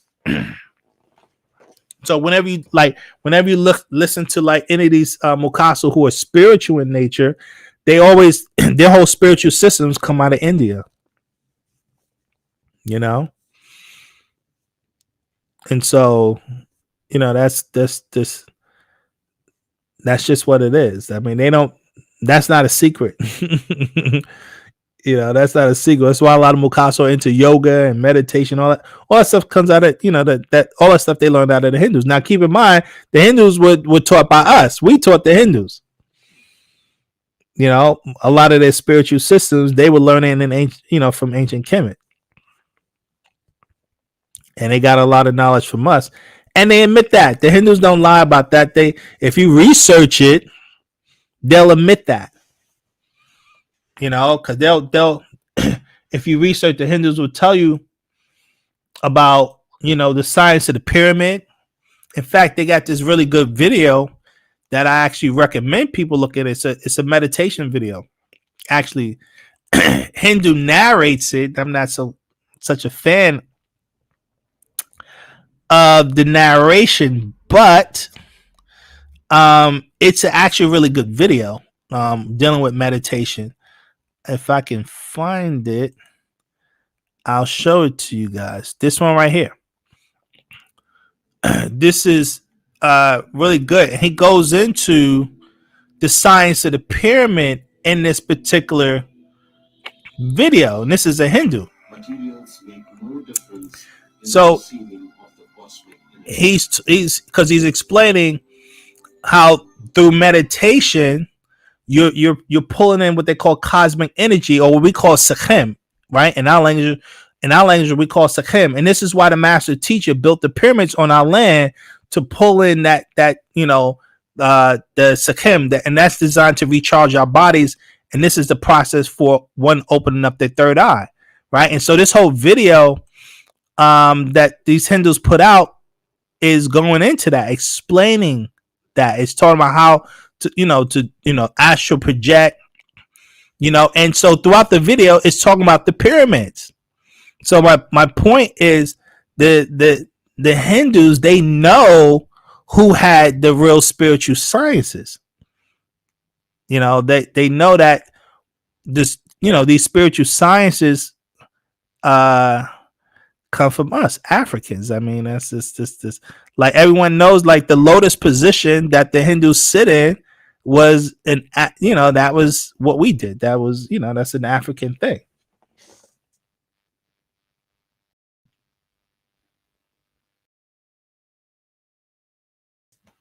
Oh yeah, the Beatles. Yeah, yeah. You're right, CeeLo. The master talked about that in the 60s. I remember, when I was young up in New York City, because you had the Hare Krishnas and stuff like that. We used to be all over the city back in the day. But there was a lot of Hindus, and a lot of influence, I should say. People were influenced by the Hindus in their culture, and I just wanted to point out that the Hindus were influenced by our culture is an important thing to know, because he's breaking down how the cosmic energy, if you're like in a pyramid, how you can take on that spirit energy, this cosmic energy designed to help you develop yourself spiritually. And so it's pretty good information. You got to tolerate the Hindu voice, but other than that, it's pretty good information. And it's factual information. It's stuff we put out. The master put out when he explained in our book. We put out that book, the Mugaraj book, and the master teacher, and broke down the science of the pyramid in that particular book, the science of the pyramid, and the purpose. And this is the book right here. And so,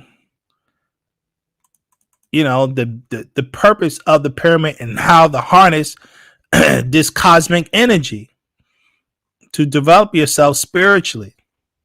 And so this whole book goes into, explaining that. The master breaks it down. And so I was just showing the correlation between what we teach in our doctrine and what the Hindus teach. And the Mukasu gets his spiritual knowledge from the Hindus. And the Hindus obviously got their spiritual knowledge from us. There was a book that came out by this brother, one of the elder scholars. He put a book out called let me see, it was Christianity Before Christ. Here it is. And he actually goes into it in this particular book that the Hindus were getting their spiritual knowledge out of ancient Kemet. Because during the reign of Thutmose the third, Thutmose had conquered portions of India, and they set up temples. We had temples. Our ancestors had temples in all throughout the ancient world. John G. Jackson is his name. He put out this book, Christianity Before Christ, and he talks about the influence that our ancestors had teaching spirituality throughout the ancient world. Right? Because listen to the title, Christianity Before Christ, because everyone knows that the whole Christ story comes out of the Asar Aset story coming out of ancient Kemet.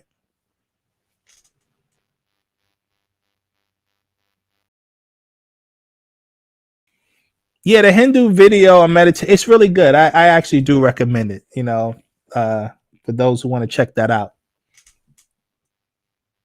Oh, the title of the video? I'm sorry. I'll give you the title of the video. It's called The Spiritual Reality Power of Meditation. Spiritual Reality Power of Meditation, for those who want. And it's in English, because I think they have a version in the Hindi language.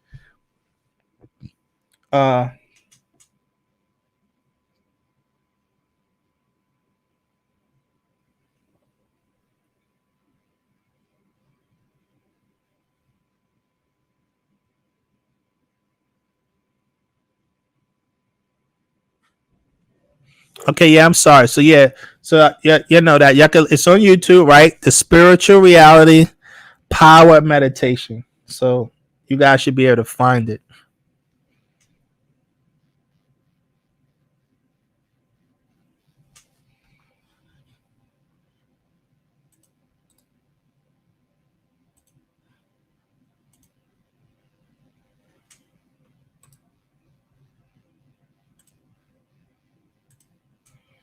There's the link. I just posted the link in the chat. So there you have it.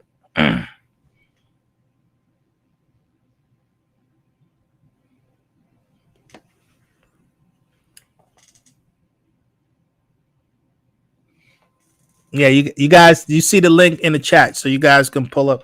I can pull it up. I just posted it for you guys, so y'all can check that out.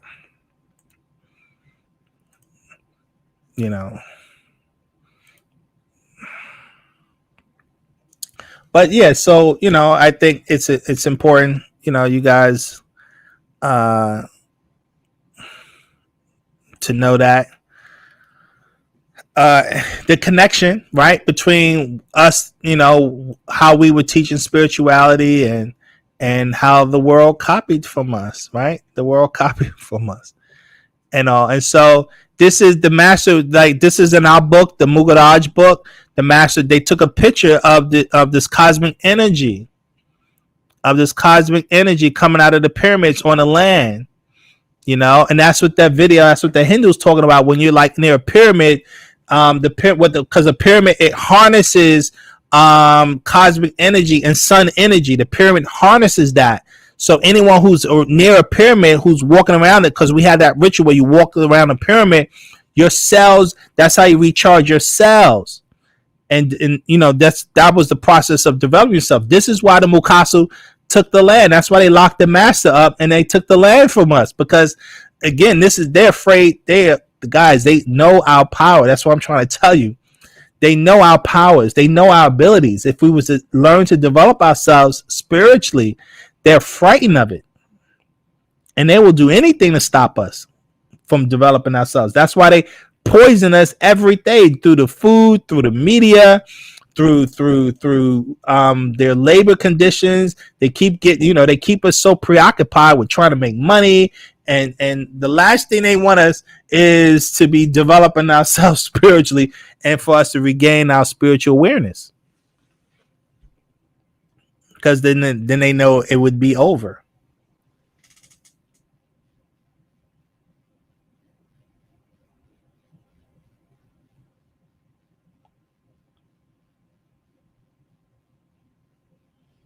Question Lee Wright asks, is there a connection between Kemet and Bantu scroll that were taken in Alexander Library? I'm not familiar with this Bantu scroll and what the Bantu scroll was teaching. You have to give me more information on the Bantu scroll in order for me to know whether or not if there was any connection. We got to keep this in mind. When Kemet was ruling, right? People understand this. When you're looking at Kemet, okay, we can't just look at Kemet or Egypt, right? In ancient times, because it was all of Egypt and all of the Sudan were one culture. Now the Mukasu don't like to talk about it.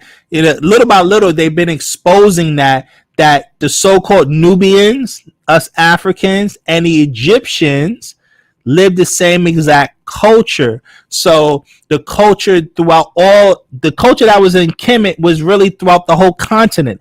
Everyone was living that culture, which is what? Nuwapu. That culture, the spiritual culture that we lived was Nuwapu or Noon or Wu-Sabat.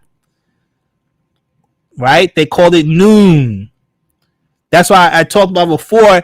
When you guys look up that word nous, the Greeks, when the Greeks were being taught, they interpreted and they used the word nous.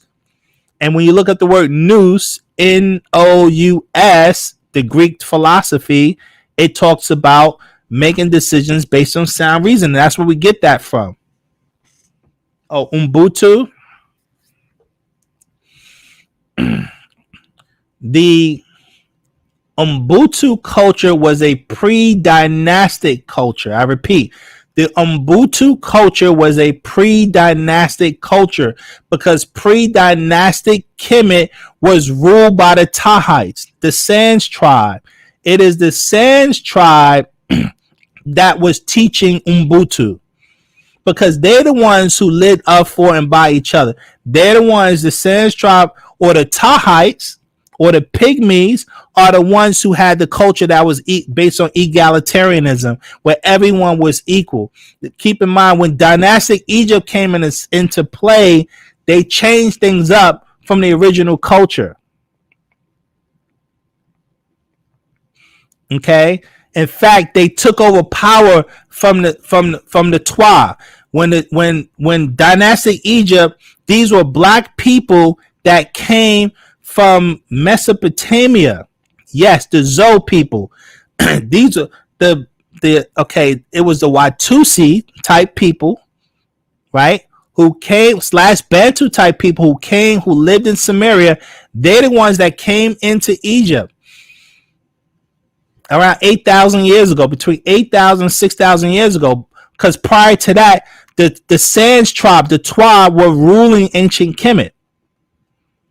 They were ruling all of Africa. All of Africa was remember, we come from the Twa. We come, all Africans come from the Sans tribe. All of us tall Africans, that is. And so they're our original ancestors. And we learned that culture, the culture of Nupu or Noon culture from them. They're the ones who lived that culture. And that's what Ubuntu is all about.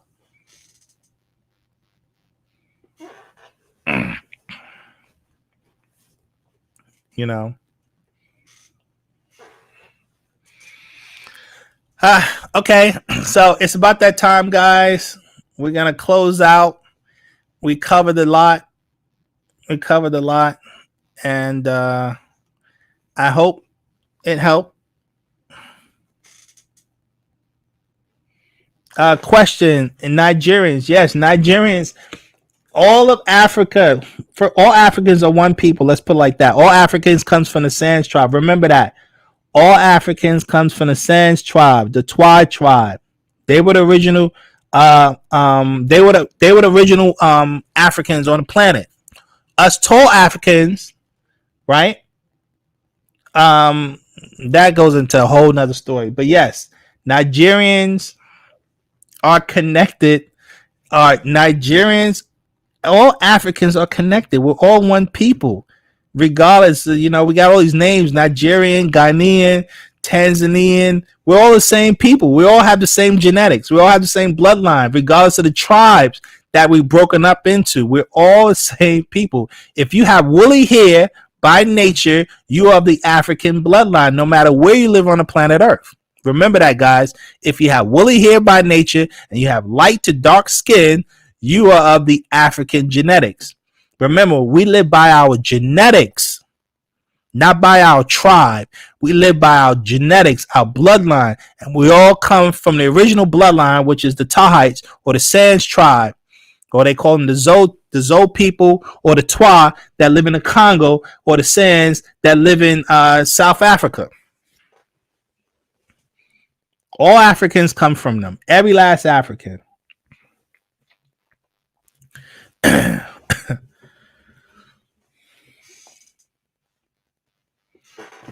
And we have to remember that we are connected to each other by genetics and bloodline. So if you trace the origin of every African bloodline, every African black person on earth, all of our genetics will go right back to the Sans tribe.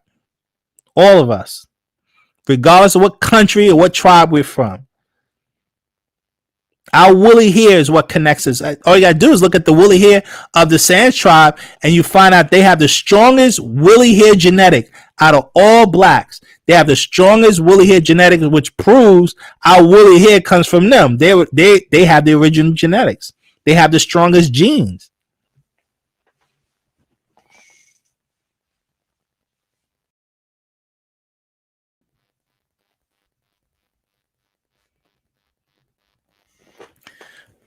Yes, we did. We did videos addressing that. One, I highly recommend you checking out a lot of the videos on our channel, because we go into a lot of things, especially we talk about our spiritual abilities, what we're able to do spiritually, and how to how can I say, educate yourself spiritually when you're dealing in the world today, and what we need to do individually and what we need to do as a group. We go into a lot of that, into a lot of our discussions. So take your time. If you're new, we have tons of videos, lectures on our channel. And all. So yeah, we go into that because we do talk about the Sans tribe and the spiritual systems that the Sans tribe how can I say, deal with, right? And how they focus on themselves spiritually. We do have lectures that we go into that. So just take your time and just, I recommend anyone, taking your time and looking at some of the lectures we've done, because we put a lot of information out. But on that note, we have to go. We end our discussions always with prayer at 9. At 9, we do prayers for our spiritual development 9 p.m. We do it at 3 p.m. and we do it at 9 a.m. right? For the purpose of developing yourself spiritually. Now we do our prayers in our language, which means Lahaj and Sabaic. We have the English translation for those who can read through it. You can look at the English translation. But it is imperative, we always tell people, for those who learn in the language, it's imperative to do it in the language because of the tones. The key to it is the tones, the vibrations that the language produces. T Tiger, do we have sound meditation videos? No, I'm sorry. That is something that it is on the menu. We don't have that yet, but that's definitely on the menu because it is very important. Okay. It's very important, and it's important to understand the tones. You're supposed to chant, just so you know, guys, you're supposed to chant and do your prayers in what we call the A tone. And we haven't done a class on that. We will. The different tones we're supposed to learn to produce. You have the A tone, you have the F tone, and you have the C tone. The human body vibrates on the A tone. That's why when a baby comes out of the mother's womb, they go ah, ah, the ah, right? That's the A tone. and then you have the F tone, right? And that the F tone is the frequency of the planet Earth. And then you have the C tone, which is the tone of the universe. Okay. And once you learn, you have to train your body to tap into these different tones. And these are the ways of how you learn to develop yourself spiritually, to open up your spiritual centers within the body, is understanding these different frequencies. So yeah, they say the 440 hertz is actually on a D tone. That's the ohm. The sound ohm, that we recommend everyone to learn how to chant ohm to get your body vibrating on that tone. Okay, so let me get started with our prayers. Like I said, for those who are not familiar, you can just follow along. We have it in English, and I do it. We do the prayers every day at these certain times, and for the sole purpose of developing ourselves spiritually. Okay, so let me get started. Bade Kalal Namasat Wufako Ahmad Kasemun Shalal Pa'ut Pa Takyu Anuki Jawef Pa Ashuk Pa Pa'ut Wu Kale Ashuk Kawun Jawefnia Anuki Kasem Pa Pa'ut Wu Pa Pa'ut Kawun Kasemun Imnia Anuki Wahu Ama Pa Pa'ut Wu Pa Pa'ut Kawun Wahu Ama Nia Naku Kador Naju Ama Kasemun Pa Pa'ut Wu Khabub Ama Muskasun Naku Kador Kawan Kalab Afaf Naku Daya Jaweb Pa Pa'ut Ama Wase Ama Dayani Kawun Lake Bakui Jaweb Pa Pa'ut Anuki Yababi Nafasni Pa Pa'ut Kawun Anuki Pa Pa'ut Kador Naku Kador Pa Pa'ut Amu Naku Amu Lahahum Manahnun Lahahum Manahnun Ahum Ata Karahum Ahum Ata Karakum Ahum Ata Karanun Ahum Ata Juefnia Ahum Ata Nia Wu Anuki Hum Yaye Ashuk Re'e Asmua Jayenun Yaye Notaru Afuknun Anun Ata Mukra Ukum Yaye Notaru Afuknun Afuknun Afuknun Yaye Notaru Nun Anun Atun Atun Amun Namazo Wahu Yaye Mufaku Yayehu Yayehu Yaye Notaru Yaye Soye Yaye Notaru Yaye Hika Yaye Notaru Ankum Ata Pa Mufaku Yayehu Yaye Notaru Ankum Ata Pa Mufaku Wu Anun Ata Mukra'ukum Wu Ankum Ata Muisanun Yayehu Yaye Notaru Aro Muklasnum Atum Reye Yayehu Yaye Notaru Namazo Atu Aro and Hu Yaye Mukdamu Afutnun Ankum Mane Yakela Dudo Muslafunun Wu Musaunun Mane Yake Sawura Paaba Mane Yake Kawuna Ka'u Mane Yake Ata Akhak Mane Yake Kawuna Bashar Wu Damam Yaye Nataru Mukdamu Nun Aro Muftadnun Anhu Kawun Manza Mane Pa Nataru Aro Anhu Anhu Kawun Baba Yananan Aro Anhu Anhu Kawun Atum Re'e Aro Anhu Kawun Haro Namazo Talu Yaye Nataru Muslafu Nun Afut Nun Mane Pa Mujwa'u Afut Nun Mane Gal Ha'an Yaye Nataru Afut Nun Manasa yaka yada. Afutnun afutnia. Afutnun afutnia. Yayena taru nun. Namazo rabu pa takmui. Nakuk talub takmui bipa nataru. Mane pala en lawi tenenu. Kale ranam atni ata lehe pa nataru. Wu kale namazo atni ata lehe kayat yatun laye pa nataru. Pa sawa wu pa turu. Panemis fa kawun. Pa sawa wu pa turu. Z kawuna lehe enkum. Mane maspat wu masa. Ame hade en wu damal Mane muslafu kun. Wu nataru. Aju leye nefasu kun. Afuk shene kawun kun. Pa sawa wu pa turuk.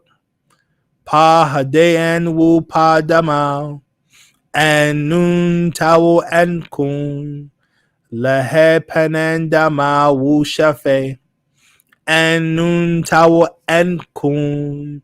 Lehe tim nasui nun. En nun tawu en kun. Lehe ashukuma. En kum ata muslafunun. En nun ata mukra ukun. En nun talub nisa kuma. En nun talub nisa kuma.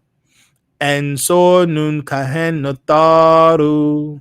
En so nun muslafunun. En nun ata muspatu. Anun. Atun. Atun. Amun. Yaye no taru nun. Yaye mufta'u. Yaye no taru. Yaye atum re'e. Yaye no tar. Yaye nun. Yaye no tar. Yaye nun tat. Yaye no tar tat. Yaye ha. Yaye no tar. Yaye ha tat. Yaye no tar tat. Yaye kak. Yaye no tar. Yaye kak tat. Yaye no tar tat. Yaye amun. Yaye no tar. Yaye amun tat. Yaye no tar tat. Yaye atun. Yaye no tar. Yaye shashash. Yaye no tar. Yaye tafafna tat. Yaye no tar tat. Yaye sabab. Yaye no tar. Yaye natat. Yaye no tar tat. Yaye arash tat. Yaye no tar tat. Yaye asar. Yaye no tar. Yaye nabab tat ha tat. Yaye no tar tat. Yaye satach. Yaye no tar. Yaye hara. Yaye no tar. Yaye haptwi. Yaye no tar. Yaye anak tat. Yaye no tar tat. Yaye ahaharatwi. Yaye no tar. Yaye no fartun. Yaye no tar. Yaye mentu. Yaye no tar. Yaye bapti. Yaye no tar. Yaye sechem tat. Yaye no tar tat. Yaye ha tat haratat. Yaye no tar tat. Yaye ba ibis. Yaye no tar. Yaye patata. Yaye no tar. Yaye basas tat. Yaye no tar tat. Yaye imhatap. Yaye no tar. Yaye hu. Yaye no tar. Yaye matat. Yaye no tar tat. Yaye mahat. Yaye no tar tat. Yaye khafrafre. Yaye no tar. Ya ye miskanat. Ya ye nathar tat. Ya ye re'etat. Ya ye nathar tat. Ya ye kintimate to you. Ya ye nathar. Ya ye hika'a. Ya ye nathar tat. Ya ye nathar tat. Ya ye nathar tat. Ya ye ma'at. Ya ye nathar tat. Ya ye ranen tat. Ya ye nathar tat. Ya ye shay. Ya ye nathar tat. Ya ye sushat. Ya ye nathar tat. Ya ye mafdat. Ya ye nathar tat. Ya ye sabak. Ya ye nathar. Ya ye anak. Ya ye nathar. Ya ye khanum. Ya ye nathar. Ya ye khanas. Ya ye nathar. Ya ye patatanun. Ya ye nathar. Ya ye soye. Ya ye nathar. Ya ye haktat. Ya ye nathar tat. Ya ye amas. Ya ye nathar. Ya ye soraptri. Ya ye nathar. Ya ye atum re'e. Ya ye nathar tat. Ya ye dehutwi. Ya ye nathar. Ya ye patatawarat. Ya ye nathar tat. Ya ye sakar tat. Ya ye nathar tat. Ya ye ha. Ya ye nathar. Ya ye naheb ka'a. Ya ye nathar. Ya ye sakar. Ya ye nathar. Ya ye ba. Ya ye nathar. Ya ye akar. Ya ye nathar. Ya ye imharatat. Ya ye nathar tat. Ya ye wapawatat. Ya ye nathar. Ya ye sakhat hatap tat. Ya ye nathar tat. Ya ye murdi tat sakar tat. Ya ye nathar tat. Ya ye soye tat. Ya ye nathar tat. Ya ye goratat. Ya ye nathar tat. Ya ye asat inu. Ya ye nathar. Ya ye bahatat. Ya ye nathar tat. Ya ye chanem tat. Ya ye nathar tat. Ya ye monaktat. Ya ye nathar tat. Ya ye chamem. Ya ye nathar.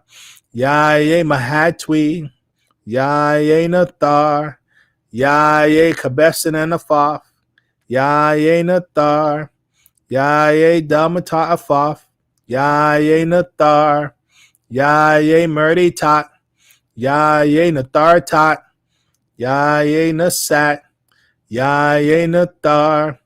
Ya ye imdadat tat. Ya ye nathar tat. Ya ye nakakbatat. Ya ye nathar tat. Ya ye sakhat tat.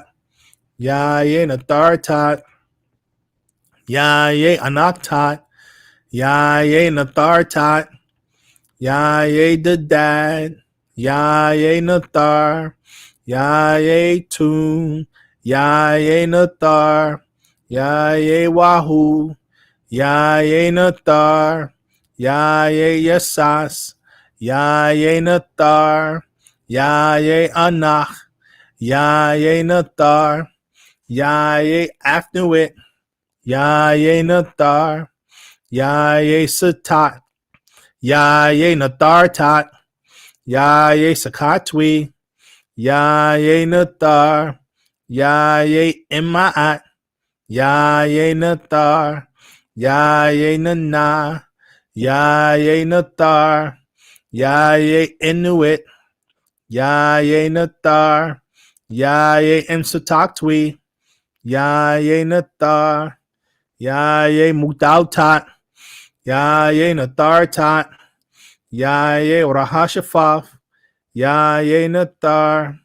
Ya ye Maratwi, Ya ye Nathar, Ya ye Amun Re'e, Ya ye Nathar, Yehu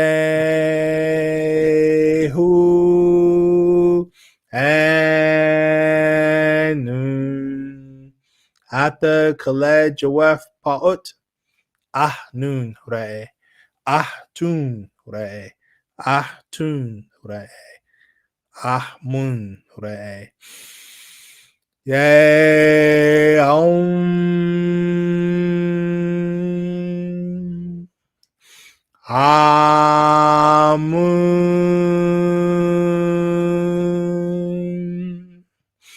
Amun.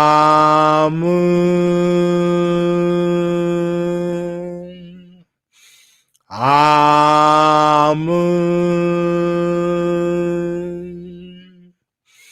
Amun.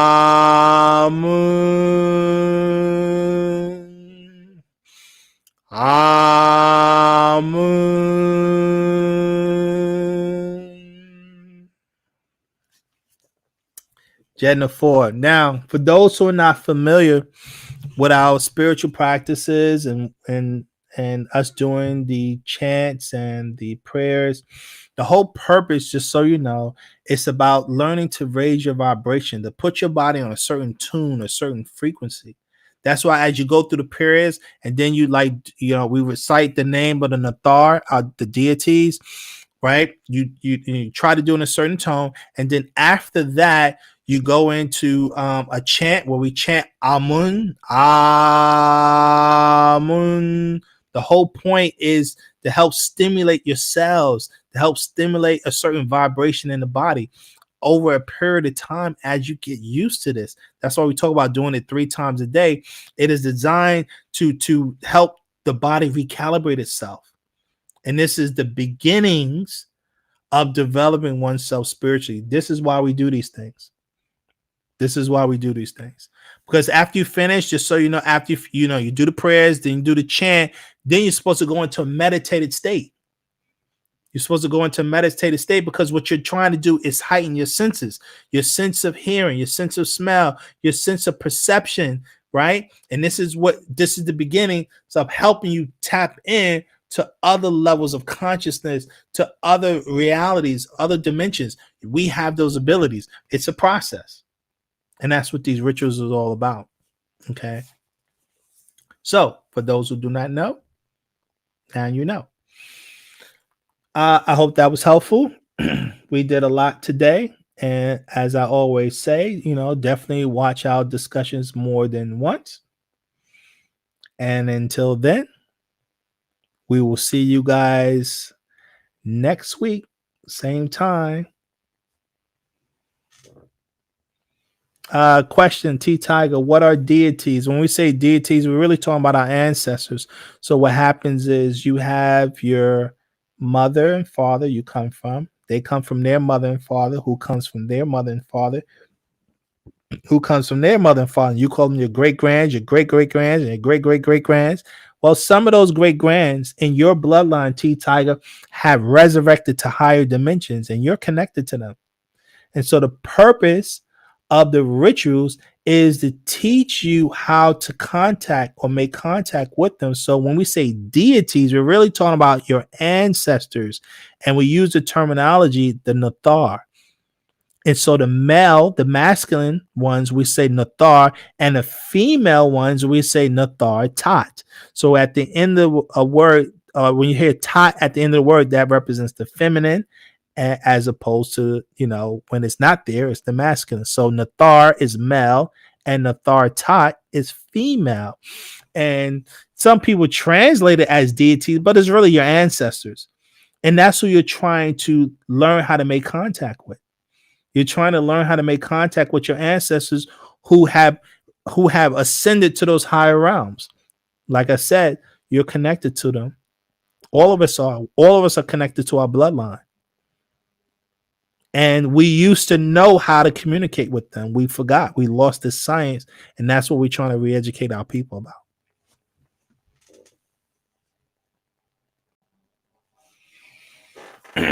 But on that note, I hope that helped. Excuse Excuse me. And until next week, we will have this discussion once again. Why do Muisar?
It's meditation. There's a meditation.